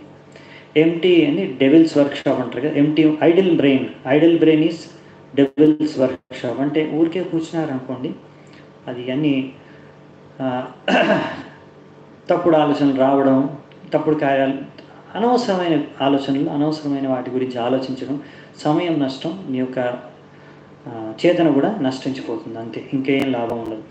ఇంకా చెప్పాలంటే ఇక్కడ మనకి ఒకవేళ మీరు ఇలా మీ యొక్క ఇంద్రియాల్ని, మనస్సుని భగవంతుడి సేవలో వ్యస్తంగా ఎంగేజ్ చేయకపోతే, అర్పించకపోతే, ఉపయోగించకపోతే అప్పుడు ఏమవుతుంది, ఒకవేళ మీరు ఇలా చేయకపోతే ఏమవుతుంది, అది కూడా కృష్ణుడు చెప్పేశాడండి. అదే నెక్స్ట్ శ్లోకం నుంచి నెక్స్ట్ 2 శ్లోకాల్లో క్లియర్గా చెప్పేస్తాడు అర్జున్. అర్జున, నువ్వు ఇలా కనుక నీ యొక్క ఇంద్రియాలు నా సేవలో పెట్టకపోతే అప్పుడు ఏమవుతుంది అంటే అర్జునుడికే కాదు మనందరికి కూడా అదే అవుతుంది కూడా. మీరు బయట ఎగ్జాంపుల్ ఉదాహరణగా మీరు ఎన్నో బయట చూడొచ్చు. మనం కూడా భక్తి సరిగ్గా చేయకుండా ఇదే విధంగా మనతో కూడా అవుతుంది. అది కూడా మీరు గ్రహించవచ్చు. సో మనం చూద్దామా, ఈ 2 శ్లోకాలు చాలా ఇంపార్టెంట్ అండి. 62, 63 కంటిన్యూస్గా ఉంటాయి. ఇదొక సైన్స్, ఇదొక శాస్త్రం. దీన్ని ఎలా మనము మన యొక్క మైండ్, మన యొక్క మనస్సు మనని ఎలా పతనానికి గురి చేస్తుంది, ఒకవేళ మనం సరిగ్గా భక్తి చేయకపోతే, భగవంతుడికి సేవ చేయకపోతే సంపూర్ణ భావంతో, అప్పుడు మన మనస్సే మనం ఎంతో నీచ స్థాయికి తీసుకొని వెళ్ళిపోతుంది, మన పతనానికి కారణం అవుతుంది అనే విషయాన్ని మనము ఇది చాలా జాగ్రత్తగా అర్థం చేసుకుంటే మనకు అర్థమవుతుంది. మనం ఎల్లప్పుడూ ఎలా మన యొక్క ఇంద్రియాల్ని భగవంతుడి సేవలో, భగవంతుడి ధ్యానంలో ఉంచొచ్చో, అది ఎంత ముఖ్యమో అనే విషయాన్ని మనం గ్రహించవచ్చు. ఈ 2 శ్లోకాలు కంటిన్యూస్గా చదువుతాను, దాని తర్వాత మనం స్టెప్ బై స్టెప్ ఎక్స్ప్లెయిన్ చేస్తాను. ధ్యాయతో విషయాన్ పుంసః సంగస్తేషుపజాయతే సంగాత్ సంజాయతే కామః కామాత్ క్రోధోభిజాయతే క్రోధాత్ భవతి సమ్మోహః సమ్మోహాత్ స్మృతివిభ్రమః స్మృతిభ్రంశాత్ బుద్ధినాశో ప్రణశ్యతి. ఇది మొత్తం సైన్స్. ఎలా మన మనస్సు పనిచేస్తుంది, మన ఇంద్రియాల్ని ఎలా పతనానికి గురి చేస్తుంది మనని. ధ్యాయతో విషయాన్ పుంసః. ఒకవేళ మీరు భగవంతుడి పట్ల ధ్యానం చేయట్లేదనుకోండి, మీ యొక్క మనస్సు అప్పుడు ఏం చేస్తుంది, ఏదో ఒక విషయ వస్తువు పైన ధ్యానం చేస్తుంది. మీరు ఎలాగో భౌతిక జగత్తంలో చూశారనుకోండి, ఏదో ఒక విషయ వస్తువు కనిపిస్తుంది. అది టీవీలోనే కానీ, మొబైల్లోనే కానీ, బయట రోడ్డు పైనే కానివ్వండి. ఆ విషయ వస్తువు ఒకసారి కనిపించిందంటే దానిపైన ధ్యానం స్టార్ట్ అయిందనుకోండి, ధ్యాయతో విషయాన్ పుంసః, ఫస్ట్ మీరు దానిపైన ధ్యానించున్నారు. ఫస్ట్ స్టేజ్ అనమాట. మీరు మొత్తం చూస్తారు 8 స్టేజెస్. ఇది మళ్ళీ నేను ఇప్పుడే చెప్తున్నాను, రేపు ఇదే ప్రశ్న అడుగుతాను, 8 స్టేజెస్ ఏంటవి తెలుగులో మనకి ఏమంటాం చూద్దామంట. ఫస్ట్ వచ్చేసి ధ్యాయతో విషయాన్ పుంసః, ఫస్ట్ మీరు ధ్యానం చేస్తారనమాట ఆ యొక్క విషయ వస్తువు పైన. ధ్యానించిన తర్వాత ఏమవుతుంది, ఫస్ట్ స్టేజ్ ధ్యానించడం. ఇప్పుడు ఏం కాలేదనిపిస్తుంది, నెక్స్ట్ స్టేజ్ ఏమవుతుంది, అది మీరు ధ్యానం చేసి చేసి చేసి దాంతో మీరు దాని పట్ల ఒక ఆసక్తి మీకు ఏర్పడుతుంది అనమాట. సంగస్తేషు ప్రజాయతే, ఆసక్తి ఏంటంటే మీకు దాంతో పాటు ఇలా ధ్యానం చేసి మనం ఫిజికల్గా దాంతో సంగం చేయట్లేదు, అంటే దాంతో పాటు ఉండట్లేదు, కానీ మనం ఎప్పుడు మెంటల్గా, అంటే మన మనస్సులో ఎప్పుడు దాని గురించి ఆలోచించి ఆలోచించి ఆలోచించి మనం ఎప్పుడు దాని సంఘాన్ని మనం సత్సంగం లాగా ఎలా చేస్తాం, సత్సంగంలో మనం ఈ యొక్క భగవంతుడి విషయాలు చర్చించుకుంటే మన మనస్సులో ఎప్పుడు దాని యొక్క సాంగత్యాన్ని మనం స్వీకరిస్తున్నాము అని. ఎలాగైతే మీరు ఇలా దాని సాంగత్యాన్ని స్వీకరించి అప్పుడు ఏమవుతుందంటే దాని పట్ల మనకి ఇంకా కామవాసన మొదలవుతుంది. ఇది విషయాన్ని నేను భోగించాలి, అది తినే వస్తువే కానివ్వండి, వినే వస్తువే కానీ, ఏదైనా ఒక రకమైనది కానివ్వండి, దాన్ని నేను ఇప్పుడు భోగించాలి అని ఒక కామవాసనలో జాగృతం అవుతుంది. అదే సంగాత్ సంజాయతే కామః. ఈ కామ అనే విషయం, కామం మన యొక్క మనస్సులో జాగృతం అయిపోయింది. అంటే ఇప్పుడు ఏంటంటే ఫస్ట్ మీరు జస్ట్ అప్పట్లో మనకి ఆ కామవాసన లేదు, కానీ జస్ట్ చూసామంతే. దాని తర్వాత దాన్ని ఆలోచించి దాని మీద ఆలోచించి చించి ఇప్పుడు మనం అది భోగించాలి అని. ఈ అడ్వర్టైజ్మెంట్ ఇండస్ట్రీ ఉంది కానీ ఇదే చేసేది. మీకు ఎందుకు పదే పదే ఒకే అడ్వర్టైజ్మెంట్ చూపిస్తూ ఉంటారు? ఎందుకంటే వ్యక్తులు ఆ అడ్వర్టైజ్మెంట్ చూసి ఆ సబ్బు అనుకోండి, ఆ సబ్బు అడ్వర్టైజ్మెంట్, సోప్ అడ్వర్టైజ్మెంట్ చూసి నేను ఇదే సబ్బు కొనాలి అని దృఢంగా నిశ్చయించుకుంటారు అనమాట. తర్వాత వెళ్ళి ఆ సబ్బును కొనేస్తారనమాట. సో ఇది అడ్వర్టైజ్మెంట్ వాళ్ళు కూడా ఇదే సైన్స్ యూజ్ చేస్తారండి, మనందరినీ మూర్ఖులు చేయడానికి. సో మనం జాగ్రత్తగా ఉండాలన్నమాట. అందుకే ఏమవుతుంది, ఈ యొక్క విషయ వస్తువుల్ని చూస్తే ఏమవుతుంది, అదే ఇక్కడ చెప్తున్నారు అనమాట. సంగాత్ సంజాయతే కామః కామాత్ క్రోధోభిజాయతే. ఇది చూడండి, ఈ కామం నుంచి క్రోధం అనేది ఉద్భవిస్తుంది. మీరు అనుకుంటారు కామం నుంచి నాకు సబ్బు కావాలనుకున్నాను, ఎగ్జాంపుల్ చెప్తున్నాను, సోప్కి జస్ట్ అలాగే థాట్ వచ్చింది చెప్పేశాను. ఈ సబ్బు నేను ఉపయోగించాను అనుకోండి, మాకు అడ్వర్టైజ్మెంట్లో చూపించారు మీరు ఎంతో ఫ్రెష్గా ఉంటారు, ఎంతో ఆనందాన్ని అనుభవిస్తారు, ఇది అదే. సో మీరు తీసుకుంటారు, నేను ఇలాగ ఇప్పుడు ఎంజాయ్ చేస్తాను, నాకు ఫ్రెష్గా ఉంటాను, మంచి సువాసన వస్తుంది, నేను కూడా బాగా ఆనందాన్ని అనుభవిస్తాను అనేసి మీరు అది యూజ్ చేస్తారన్నమాట. తర్వాత ఏమవుతుంది, 2 అవుతాయండి. ఒకటి ఏంటంటే మీరు దాన్ని యూజ్ చేశారనుకోండి, అది ఎప్పుడు మీకు ఆనందాన్ని, మీరు అనుకున్న ఆనందాన్ని, మీరు చూసిన ఆనందాన్ని ప్రసాదిస్తుంది. మీరు ఏ సబ్బునే వాడండి, టీవీలో చూపించినట్టు అంత సువాసన అది ఒక 2 నిమిషాలు ఉంటుంది అంతే. మీరు స్నానం చేసిన తర్వాత మళ్ళీ ఆ సువాసన వెళ్ళిపోతుందండి. సో అది ఫ్రస్ట్రేషన్ క్రియేట్ చేస్తుంది. ఇదేంటి, ఈ సబ్బు నాకు ఎంతో నన్ను రోజంతా ఫ్రెష్గా ఉంటుంది అనుకున్నాను, ఇది 2 నిమిషాలే ఫ్రెష్గా ఉంచింది అని ఫ్రస్ట్రేషన్ మొదలవుతుంది. ఆ ఫ్రస్ట్రేషన్లో యాంగర్, కోపం అనేది వస్తుంది అనమాట. అదే కామాత్ క్రోధో విజాయతే. సో ఈ కామం క్రోధాన్ని పెంపొందిస్తుంది. ఎందుకంటే ఈ సబ్బని కాదండి, మీరు ఈ జగత్తులో ఏ విషయ వస్తువు అయినా సరే అది మీకు ఎప్పుడూ సంపూర్ణ భావంగా సంతృప్తిపరచలేదు. ఏమవుతుందంటే ఫస్ట్ కొన్ని మీకు అనిపిస్తుంది, అరే నేను ఇప్పుడు ఎంజాయ్ చేశాను, ఈయన ప్రభుజీ ఇలా చెప్తున్నాడు కానీ నేను మాత్రం ఈ విషయాన్ని నేను ఎంజాయ్ చేశాను, నేను హ్యాపీ అని. కానీ మీకు ఏమొస్తుందంటే దానివలన అది ఎప్పుడు సంతృప్తి అనేది అనమాట. రెండింటిని అరైజ్ చేస్తుంది. ఒకటి ఏమంటే మీరు ఫ్రస్ట్రేట్ అయిపోయారు, ఇంకొకటి ఏంటంటే ఇంకా కావాలి. ఒకవేళ మీకు మంచిగా అనిపించింది అనుకోండి, ఇంకా కావాలి, అది ఇంకా చేసి ఏదో ఒక రోజు మళ్ళీ అది ఫ్రస్ట్రేషన్కి మీకు గురి చేస్తుంది అనమాట. అంటే మీకు హ్యాంకరింగ్ లేకపోతే లామెంటేషన్, ఈ రెండింటి వలన మీకు ఆ యొక్క క్రోధం అనేది ఉత్పన్నమవుతుంది అనమాట. కామాత్ క్రోధో విజాయతే. ఈ క్రోధం ఎప్పుడైతే వస్తుందో ఏమవుతుందో నెక్స్ట్ స్టేజ్, క్రోధాత్ భవితి సమ్మోహ. ఇక్కడ నుంచి స్టార్ట్ అవుతుందండి ప్రాబ్లం ఇంకా ఎక్కువగా. డెల్యూషన్, సమ్మోహం అంటే నీ యొక్క చేతన సరిగ్గా ఆలోచించుకునే శక్తి వెళ్ళిపోతుంది. నువ్వు సరిగ్గా ఆలోచించలేవు, సరిగ్గా డెసిషన్ తీసుకోలేవు. డెల్యూషన్. సమ్మోహాత్ స్మృతి విభ్రమ. దీని తర్వాత ఏమవుతుంది? ఈ సమ్మోహాత్ స్మృతి విభ్రమ. దీని తర్వాత నీకేం గుర్తుకు కూడా రాదు. అసలు ఈ సమయంలో నేను ఏ నిర్ణయం తీసుకోవాలి, ఏం చేయాలి, ఏది సరైన విషయం, సరైన పని ఏది, నేను ఇప్పుడు ఏం చేయాలనే విషయం నీకు గుర్తుకే రాదు. అసలు సరైన బుద్ధి అనేది నీకు గుర్తుకు రాకుండా పోతుంది. సమ్మోహాత్ స్మృతి విభ్రమ స్మృతి భ్రంశాత్ బుద్ధినాశో. దీని తర్వాత మొత్తం బుద్ధి నశించి లాస్ట్ ఏంటంటే బుద్ధినాశాత్ ప్రణశ్యతి, పతనం అయిపోతావు మొత్తానికి. ఈ విధంగా ఇది పనిచేస్తుంది అన్నమాట. అంటే మనము ఖాళీగా కూర్చుంటే మనం బయటపడతామండి. మనం ఖాళీగా అంటూ ఏముండదు. మన మనస్సు ఎప్పుడు దాది ఒకట, మనం ఖాళీగా ఉండ, మన శరీరానికి రెస్ట్ అవసరం. మీరు పడుకుంటారు రాత్రి కూడా పడుకున్నప్పుడు మీ శరీరంకి రెస్ట్ తీసుకుంటుంది, కానీ మనస్సు మైండ్ రెస్ట్ తీసుకోదు. ఆ మైండ్ అప్పుడు కూడా ఏదో స్వప్నాల్లో ఏదో స్వప్నాల్లో తేలుతూ ఉంటుందన్నమాట. సో ఈ మనస్సు అనేది చాలా యాక్టివ్. మన శరీరం కన్నా మన మైండ్ చాలా యాక్టివ్ అన్నమాట. అందుకనే మనం చాలా ఇంపార్టెంట్ ఏంటంటే మనకి మన మనస్సుని, ఇంద్రియాలని కూడా మనం భగవంతుడి సేవలో పెట్టాలండి. అంటే మనం ఇప్పుడు చెవులతో వింటున్నాము, జీవితం మనం ప్రసాదం గ్రహిస్తున్నాము, లేకపోతే మనం ఆ భగవంతుడికి అర్పించిన ఫ్లవర్స్ని స్మెల్ చేస్తున్నాము, లేకపోతే కళ్ళతో భగవంతుడిని చూస్తున్నాము, భగవంతుడి దర్శనం తీసుకుంటున్నాము. ఈ విధంగా ఇంద్రియాలని ఈజీగా మనం భగవంతుడి సేవలో పెట్టచ్చు. కానీ మనస్సును కూడా మనము భగవంతుడి సేవలో పెట్టాలి. దానికోసం మనం అలా సేవలు లేకుంటే ఏదైనా కార్యాలు, భక్తి కార్యాలు చేయాలి. ఎక్కడైతే మనం నిమగ్నం అయిపోయి మన మనస్సు మొత్తం ఇంకా వేరే దాని గురించి ఆలోచించే దానికి టైం ఇవ్వకూడదు. అంతే. మీరు సమయం ఇచ్చారనుకోండి, మనస్సు ఇంకా విషయ వస్తువులపైన ఆలోచిస్తుంది. అందుకే మనం ఆ సమయం దానికి ఇవ్వకూడదు.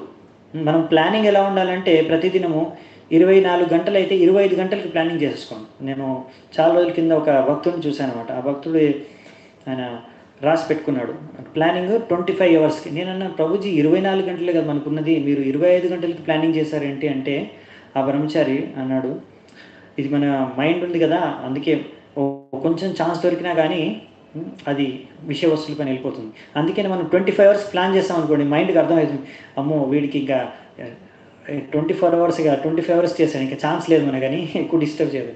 సో మనం ఏంటంటే ఎప్పుడు మన యొక్క మనస్సుని ఎంగేజ్, యుక్తాసిత మత్పర, భగవంతుడి యొక్క ఏదో ఒక విషయం పైన కానీ, సేవలో కానీ, భగవంతుడి యొక్క ధ్యానంలో కానీ దాన్ని ఎప్పుడూ ఎంగేజ్ చేసి పెట్టాలన్నమాట. అదే సీక్రెట్ అండి, అదే సమాధానం, అదే పరిష్కారం. వేరే పరిష్కారం లేదు, వేరే మార్గం లేదు మన యొక్క మనస్సు ఇంద్రియాలని నిగ్రహించుకోవడానికి.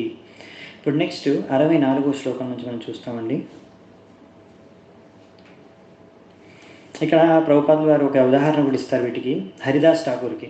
ఎలాగైతే హరిదాస్ ఠాకూర్ ఎప్పుడు ఆయన యొక్క మనస్సు ఆయన యొక్క భగవంతుడి నామజపంలో నిమగ్నమై ఉండేదో, ఆయనకు ఆ రుచి కూడా, ఆసక్తి కూడా ఉండేది భగవంతుడు నామని, శుద్ధ భక్తుడు.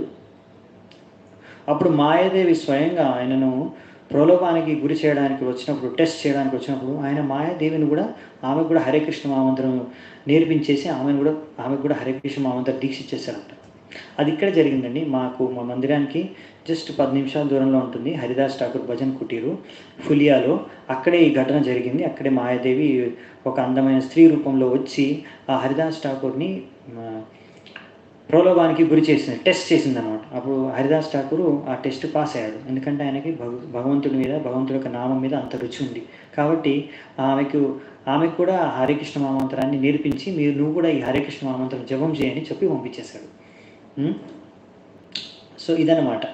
మనము ఒకవేళ భగవంతుడి నామాన్ని పట్ల కానీ, భగవంతుడి యొక్క ఏ ఒక్క భక్తి అంగం పైన కానీ రుచి అనేది మనము కలిగితే మనము ఈ చాలా సునాయాసంగా మన యొక్క ఇంద్రియాలని, మనస్సుని మనం నియంత్రించుకోగలము. నెక్స్ట్ 64వ శ్లోకం నుంచి మనం చూసేదండి. ఇక్కడ నుంచి 72 వరకు మనం చూస్తాం కదా. ఇక్కడ మనకి ఇది స్థితప్రజ్ఞ అనే వ్యక్తి ఆయన యొక్క ఇంద్రియాలని ఎలా భగవంతుడి సేవలో ఎలా దాన్ని ఉపయోగిస్తాడు, ఎలా వ్యవహరిస్తాడు తన ఇంద్రియాలతో అనే విషయాన్ని ఇంకా విస్తృత రూపంలో ఇక్కడ మనకు చర్చ ఉంది. సో ఈ విషయాలు మనం చర్చించుకుంటే మనకు చాలా ఉపయోగకరం. వీటిని చూసుకొని ఫాస్ట్గా మనం మెయిన్ తత్వాలు మనం చర్చించుకున్నాము. సో ఇక్కడ నుంచి మనం ఫాస్ట్గా వెళ్ళొచ్చు కొద్దిగా. 64వ శ్లోకంలో ఏముంటుందంటే, రాగద్వేష విముక్తైస్తు విషయానింద్రియైశ్చరన్ ఆత్మవశ్యైర్విధేయాత్మ ప్రసాదం అధిగచ్చతి. సో ఇక్కడ ఏమంటున్నారంటే ప్రభుపాదులు గారు, ఇది ఎలా ఎప్పుడైతే మీరు సాధనా భక్తి ద్వారా అన్ని నియమనిష్టాలతో భక్తిని చేస్తారో అప్పుడు భగవంతుడి యొక్క కృపకి పాత్రలు అవుతారు. ప్రసాదే సర్వ దుఃఖానం, భగవంతుడి ప్రసాదం అంటే భగవంతుడి యొక్క కృప మీకు ఒకవేళ దొరికిందనుకోండి, ఎలా దక్కుతుందండి? భగవంతుడి కృప. మీరు ఎప్పుడైతే భక్తి మార్గంలో అన్ని నియమాల నిష్టాలతో బాగా భక్తి చేస్తారో అప్పుడు భగవంతుడి కృప ద్వారా మీరు ఇలాంటివన్నీ రాగాలు ద్వేషాల గురించి ద్వారా ముక్తులైపోతారు వీటి నుంచి. విషయాన్ని ఇంద్రియాశ్చరణ, అప్పుడు ఈ యొక్క విషయ వస్తువుల పైన ఇంద్రియాలు వెళ్ళేది కూడా తగ్గిపోతుంది, మీరు ఈజీగా నియంత్రించుకోవచ్చు. సో ఇలా భగవంతుడి కృప ఎప్పుడైతే మీకు దొరుకుతుందో అప్పుడు ఏంటంటే, ప్రసాదే సర్వ దుఃఖానాం హానిరస్యోపజాయతే ప్రసన్న చేతసౌహ్యాసు బుద్ధి పర్యావశిష్టతే. ఇలా ఎవరైతే భగవంతుడి యొక్క కృప ద్వారా ఎంతో భగవంతుడి యొక్క సేవలో ఉండి భగవంతుడి యొక్క కృప పాత్రులైన వాళ్ళకి ఏమవుతుందంటే వాళ్ళు ఎప్పుడూ సంతోషంగా ఉంటారు, సంతుష్టంగా ఉంటారు. వాళ్ళ యొక్క చేతన ఎప్పుడూ స్థిరంగా ఉంటుంది. మరియు వాళ్ళకి ఈ యొక్క 3 తాపాల యొక్క దుఃఖాలు వాళ్ళు అనుభవించరు, అనుభవం వాళ్ళకి తగలదు. సో నెక్స్ట్ కృష్ణుడు చెప్తాడు, ముందే చెప్పారు కదా, యుక్త ఆసిత మత్పర అంటే మీరు అన్నీ నాపైనే కేంద్రీకరించండి. ఒకవేళ మీరు ఇలా నా యుక్త ఆసమత్పర చేయలేదనుకోండి, ఒకవేళ మీరు మీ ఇంద్రియాలని మనస్సుని నాకు కనెక్ట్ చేయలేదనుకోండి, అప్పుడు ఏమవుతుంది? నాస్తి బుద్ధిర్ అయుక్తస్య. అయుక్తస్య అంటే యుక్తం అంటే కనెక్ట్ చేయలేదు కృష్ణుడికి మీ యొక్క బుద్ధిని. అప్పుడు ఏమవుతుంది? నచాయుక్తస్య భావన నచా భావయంత శాంతిర్ అశాంతస్య కుతః సుఖం. ఒకవేళ నువ్వు భగవంతుడి పట్ల నీ యొక్క బుద్ధిని ఇంద్రియాలని నీ కేంద్రీకరించలేదు, భగవంతుడికి సేవలో ఉంచలేదనుకో, కనెక్ట్ చేయలేదనుకోండి, అప్పుడు ఏమవుతుంది? నీ యొక్క మనస్సు స్థిరంగా ఉండదు. నీ యొక్క మనస్సు స్థిరంగా లేకపోతే నీకు శాంతి అనేది దక్కదు. నీకు శాంతి లేనప్పుడు సుఖం ఎక్కడి నుంచి? నీకు సుఖానికి ఇంకా క్వశ్చనే లేదు. చాలామంది వస్తుంటారు ఇస్కాన్ టెంపుల్లోకి కానీ మా మందిరంలో కానీ ఎక్కడ మందిరానికి వెళ్ళినా కానీ మీరు అడుగుతారనుకోండి, నేను అడిగాను ఒకసారి ఒక 2-3 ఎందుకంటే బయట వాళ్ళని, ఎందుకంటే మీరు మందిరానికి వస్తారో మీకు ఏం లాభం దొరుకుతుంది ఇక్కడ వచ్చాయంటే, మాకు ఇక్కడ శాంతి, ఎంతో మనశ్శాంతి లభిస్తుంది. చూసారా, మనం ఇక్కడ ఆనందం గురించి చర్చించుకుంటున్నాం. వాళ్ళకి ఏంటంటే ఎన్ని బాధలు, ఎన్ని కష్టాలు, ఎన్ని టెన్షన్స్ ఉన్నాయంటే ఇప్పుడు వాళ్ళకి సుఖం అనేది ఇంకా వాళ్ళు ఆలోచించలేరు. ఇప్పుడు వాళ్ళకి ముందు మనశ్శాంతి కావాలి, అందుకే మందిరానికి వచ్చారంట. చాలామంది మందిరానికి వెళ్తారు, మనశ్శాంతి దొరుకుతుంది, అక్కడ కొంచెం ప్రశాంతంగా ఉంటుంది. సో అదే ఇక్కడ కృష్ణుడు చెప్తున్నాం మనకి. ఎందుకు మనం ఇక్కడ మందిరానికి వస్తే మందిర్ పేరు మందిరాన్ని ఎందుకంటే మనస్సుని స్థిరంగా చేసేది మందిరం. ఎప్పుడైతే నీ మనస్సు స్థిరంగా అవుతుందో అప్పుడు నీకు శాంతి ఫస్ట్ వస్తుంది. మొదటి చిహ్నం శాంతి. దాని తర్వాత నువ్వు ఆనందం అనేది నువ్వు ఆస్వాదించవచ్చు. నువ్వు ఒకవేళ మందిరానికి వచ్చి భగవంతుడి పైన ధ్యానం చేస్తే నీకు వెంటనే శాంతి అనేది నీకు కలుగుతుంది. ఇంకా నువ్వు మంచిగా దాంట్లో సాధన చేస్తూ భక్తి మార్గంలో ముందుకెళ్తే నీకు ఆనందాన్ని కూడా నువ్వు దక్కించుకోగలవు. కానీ ఒకవేళ నీకు మనస్సే స్థిరంగా లేకపోతే నీకు శాంతే లేదు, ఇంకా సుఖం ఎక్కడి నుంచి వస్తుంది అర్జున అని ఇక్కడ కృష్ణుడు అర్జునుడికి చెప్తున్నాడు. ఇంకా మళ్ళీ కృష్ణుడు మళ్ళొకసారి మరి ఒకసారి కూడా అది చెప్తున్నారు అనమాట. ఏంటంటే ఒకవేళ ఏ ఒక్క ఇంద్రియం, ఏ ఒక్క సెన్స్ ఆర్గన్, ఏదో ఒక ఇంద్రియం పైన నువ్వు ధ్యానాన్ని పెట్టానుకో, ఆ ఇంద్రియం ఏదో ఒక విషయ వస్తువు పైన ధ్యానించింది అనుకోండి, అంతే. మొత్తం 5 ఇంద్రియాలు, మేము 5 విషయ వస్తువులు మిమ్మల్ని లాగాల్సిన అవసరం లేదు, ఒక్కటి చాలు ఇంకా మీరు పతనానికి గురవడానికి. కాబట్టి మీరు జాగ్రత్తగా ఉండాలి కనుక అని ఇక్కడ మనకి 67వ శ్లోకంలో చెప్తున్నాను. ఇంద్రియాణం హి చరతం యన్మనోనో విధీయతే తదస్యాహరతి ప్రజ్ఞా వాయుర్నావమివాంబసి. ఎలాగైతే గట్టిగా గాలులు వీస్తే ఒక నావ ఆ పడవ గాలిలో వైపు డైరెక్షన్లో ఆ వైపు అది వెళ్ళిపోతుందో, అలాగే ఒక్క ఇంద్రియ ఏ ఒక్క విషయ వస్తువు పైన కానీ ధ్యానించిందంటే ఇంకా మనస్సు అటువైపు వెళ్ళిపోతుంది. ఇది కంట్రోల్ దీన్ని నియంత్రించడం చాలా కష్టం. అంటే మనం అలా ఏదో కొంచెం భక్తి చేసుకుంటూ కూడా ఇంకో వాటి మీద కూడా ధ్యానం చేస్తున్నామంటే అది అలా చేశారనుకోండి మీరు, అదే మనం మళ్ళీ చాలా 2-3 సార్లు చెప్పుకున్నాం కదా, ఇలా చేస్తే మనకి నియంత్రణ అనేది కలగదు, మనము నియంత్రించుకోలేము మన ఇంద్రియాన్ని, ఇంకా మన యొక్క మనస్సుని. సో 68వ శ్లోకంలో మనం చూస్తాము, తస్మాత్ యస్య మహాబాహో నిఘ్రీతాని సర్వశః ఇంద్రియాణీంద్రియార్థేభ్యస్తస్య ప్రజ్ఞ ప్రతిష్ఠిత. అందుకే కృష్ణుడు ఇక్కడ చెప్తున్నాడు, తస్మాత్ అంటే అందుకని ఓ అర్జున, ఎవరైతే ఇలా ఇంద్రియాలని నిగ్రహించుకుంటారో నేను చెప్పిన విధంగా, అప్పుడు వాళ్ళు స్థిత ప్రజ్ఞ చేరుకుంటారు, స్థిత ప్రజ్ఞ యొక్క స్థాయికి చేరుకోగలరు. ఇలా చేరుకున్న వాళ్ళు వాళ్ళ యొక్క ఎందుకలా వాళ్ళకి మరి బయట ఉన్న కర్మి వాళ్ళకి, అంటే వాళ్ళు ఎవరైతే ఇంద్రియాలు నిగ్రహించుకోలేదు వాళ్ళకి ఒక డిఫరెన్స్, భేదం ఏంటి అంటే, వీళ్ళు ఎప్పుడు నేను చెప్పాను కదా, ఆత్మస్థాయిలో ఆత్మ భగవంతుడి యొక్క సేవలో దాని గురించి ఆలోచిస్తూ ఉంటారు. ఈ యొక్క భౌతిక విషయాల గురించి, భౌతిక ఆసక్తుల గురించి వాళ్ళు అతీతంగా ఉంటారు. అదే మన యొక్క కర్మి వాళ్ళు ఎవరైతే భక్తులు కాదో, అభక్తులు, నాస్తికులు, వీళ్ళందరూ ఏంటంటే దీనికి విపరీతంగా ఉంటారన్నమాట. వాళ్ళకి భక్తి, భగవంతుడు, ఆధ్యాత్మికత అంటే వాళ్ళకి ఏం అర్థం కాదనమాట. వాళ్ళకి అన్ని కళ్ళు చెవులు అన్నీ మూసుకుపోతాయి ఆ టైంలో.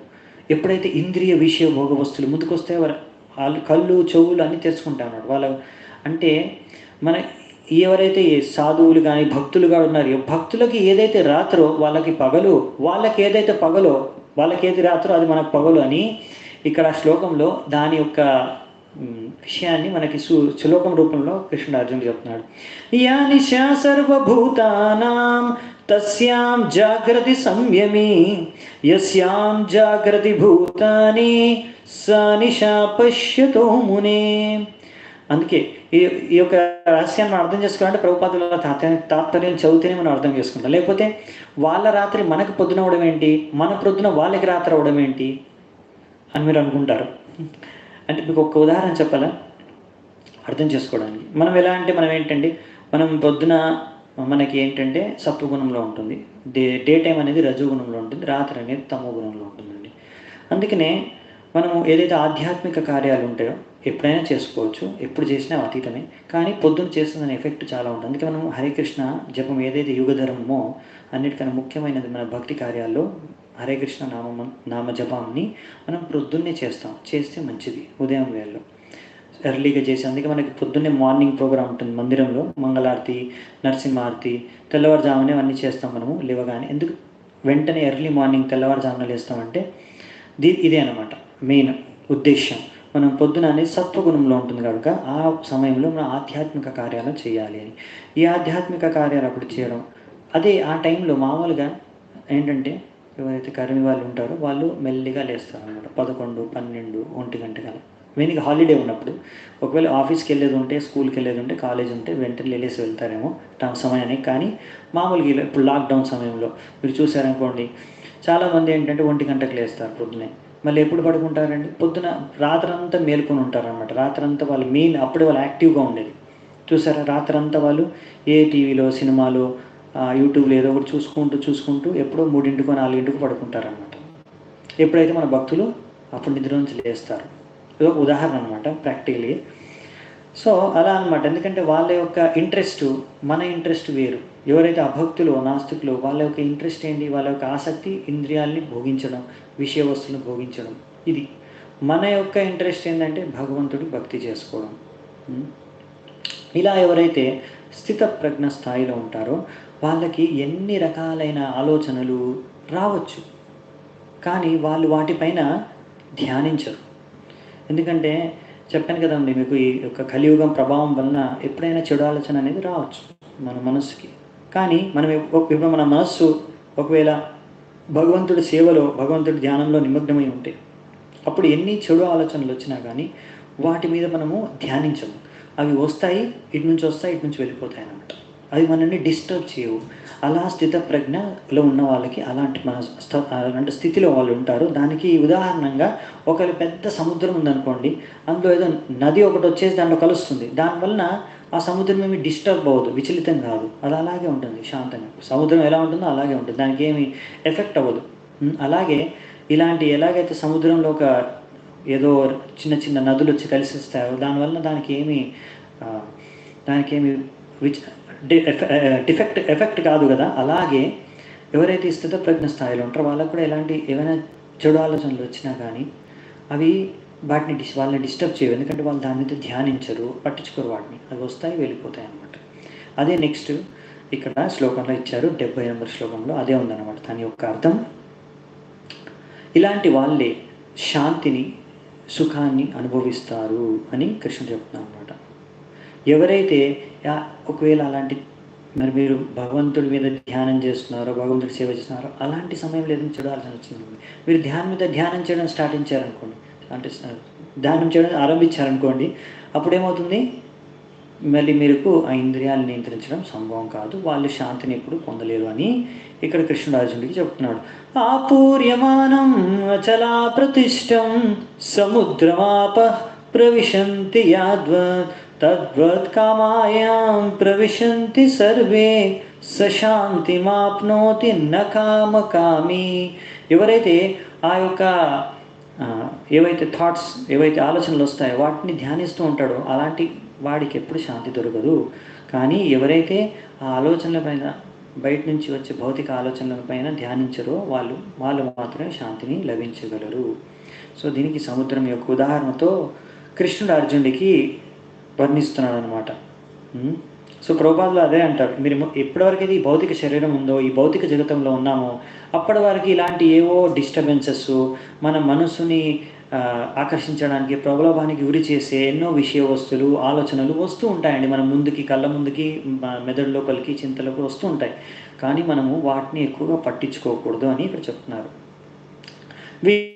విహామాన్యః సర్వాన్ పుమాం శరతి నిస్పృహః నిర్మమో నిరహంకారః సశాంతిం అధిగచ్చతి.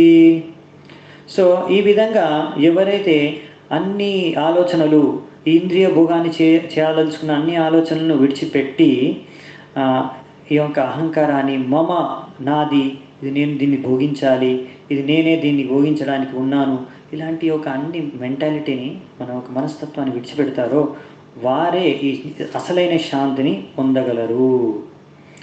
ఏష భ్రామ్య స్థితి పార్థ నైనాం ప్రాప్య విముహ్యతి స్థిత్వాస్యంనంతకాలేపి బ్రహ్మ నిర్వాణం రచ్చతి. ఇలా మనం ఎప్పుడు భగవంతుడిని ధ్యానించుకుంటూ, లేకపోతే భగవంతుడి సేవలో నిమగ్నమై ఉంటే, ఒకవేళ మనకు మృత్యు సంభవించిన ఆ క్షణంలో కూడా మనం ఇలాగే భగవంతుడి పట్ల ఏకాగ్రతతో మనం భగవంతుని ధ్యానం చేసుకోగలిగితే, ఆ సమయంలో ఒకవేళ మనం ప్రాణాలు విడిచిపెట్టినా మనము ఆ భగవంతుడి యొక్క ధామాన్ని చేరుకుంటాము అని ఈ యొక్క శ్లోకంతో ఈ యొక్క అధ్యాయాన్ని శ్రీకృష్ణుడు అర్జునుడికి చెప్పి సమాప్తిస్తున్నాడు. దీనికి ఉదాహరణ మనకి ప్రభుపాదుల వారు కట్వాంగ మహారాజుని ఇచ్చారనమాట. కట్వాంగ మహారాజు అనే మహారాజు, ఆయన చాలా గొప్ప మహాయోధుడు. ఒకసారి అసురులు యుద్ధం జరిగింది, దేవాసుర యుద్ధం జరిగినప్పుడు ఆ దేవతలకు ఈయన సహాయం చేశాడు. అందుకే ఇంద్రుడు, మిగతా దేవతలు వచ్చి ఈయన అడిగారు, మీరు నాకు కొంచెం సహాయం చేయండి, ఇక్కడ అసురులు ఉన్నారు, వాళ్ళతో యుద్ధం చేయాలంటే ఈయన ఎంతో సహాయం చేసి దేవతల తరఫున ఆయన అసురులతో యుద్ధం చేసి అసురులను అందరినీ చంపేయడం, వాళ్ళని ఓడించడం జరిగింది. దాని తర్వాత దేవతలందరూ ఎంతో మెచ్చి అప్పుడు నేను అడుగుతారనమాట, నువ్వు ఒక కోరికను కోరుకో, ఇంత మాకు సహాయం చేసావు కదా, నువ్వే కోరిక కోరుకుంటే మీకు తీర్చాలన్నది మాకు, నువ్వు కోరుకో అని అడిగితే, అప్పుడు కట్వాంగ మహారాజు అన్నారనమాట, మీకు తెలిసే ఉంటుంది, మీరు దేవతలు కదా, నాకు ఎంత సమయం ఉంది, నాకు చావుకి రావడానికి ఇంకా ఎంత సమయం ఉంది అని, ఇంకా ఎంత సమయం జీవిస్తాను అని అడిగితే, వాళ్ళు ఇంకా కొద్ది క్షణాలు మాత్రమే నువ్వు జీవిస్తావు, అంతే, నీ యొక్క కాలమానం ప్రకారం నువ్వు ఇంకో కొన్ని క్షణాలు మాత్రమే, ఒక ముహూర్తం 2 ముహూర్తాల్లో చెప్తారన్నమాట. అలా చెప్పగానే వెంటనే ఆ కొద్ది క్షణాలు ఉన్నాయని తెలియగానే కట్వాంగ మహారాజు గొప్ప భక్తుడు, ఆయన ఎప్పుడు భక్తి మార్గాన్ని సేవించేవాడు కనుక ఆయన వెంటనే భగవంతుడిని ధ్యానం చేసుకున్నాడు అనమాట. భగవంతుడిని గుర్తు చేసుకున్నాడు. ఆయన ఒక మనస్సు, ఇంద్రియాలు వెంటనే భగవంతుడి పైకి పెట్టేశాడు. అప్పుడు ఏమైంది, ఆయన ప్రాణాలు వెదలగానే వెంటనే వైకుంఠానికి వెళ్ళిపోయాడు, చేరుకున్నాడు. అది ఉదాహరణ.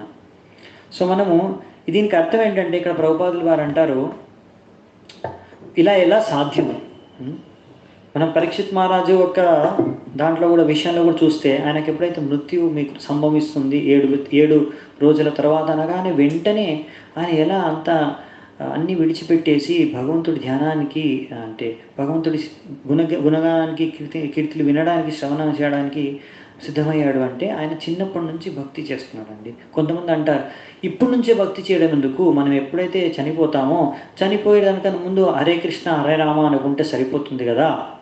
కానీ మీకు ఎలా తెలుసండి చనిపోయే ముందు ఎప్పుడు చనిపోతారో? ఒకవేళ తెలిసినా కానీ అప్పుడు భగవంతుడి నామాన్ని ధ్యానించడం చాలా కష్టం అండి, చాలా కష్టం.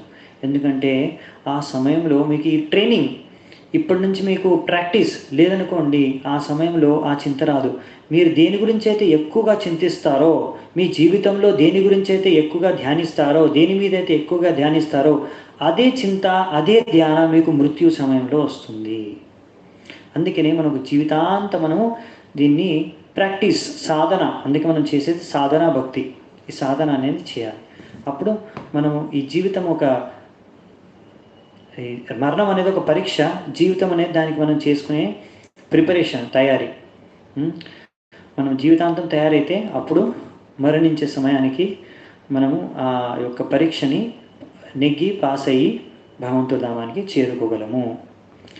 ఈ విషయాన్ని మనము ఈరోజు అర్థం చేసుకుంటున్నాము. దీంతో మనం ఈరోజు యొక్క చర్చని ముగిద్దామంట. మీ అందరికీ ధన్యవాదాలు. అందరెంతో ఓపికగా ఇప్పటివరకు విన్నందుకు, మన యొక్క ఈ చర్చని పాల్గొన్నందుకు ఈ సత్సంగంలో. హరే కృష్ణ. శిల ప్రభుపాద की जय, श्रीमद् भगवद्गीता की जय, समवेत गौर भक्त वृंद की जय, निताय गौ सीतानाथ प्रेमानंदे हरि हरि बोल.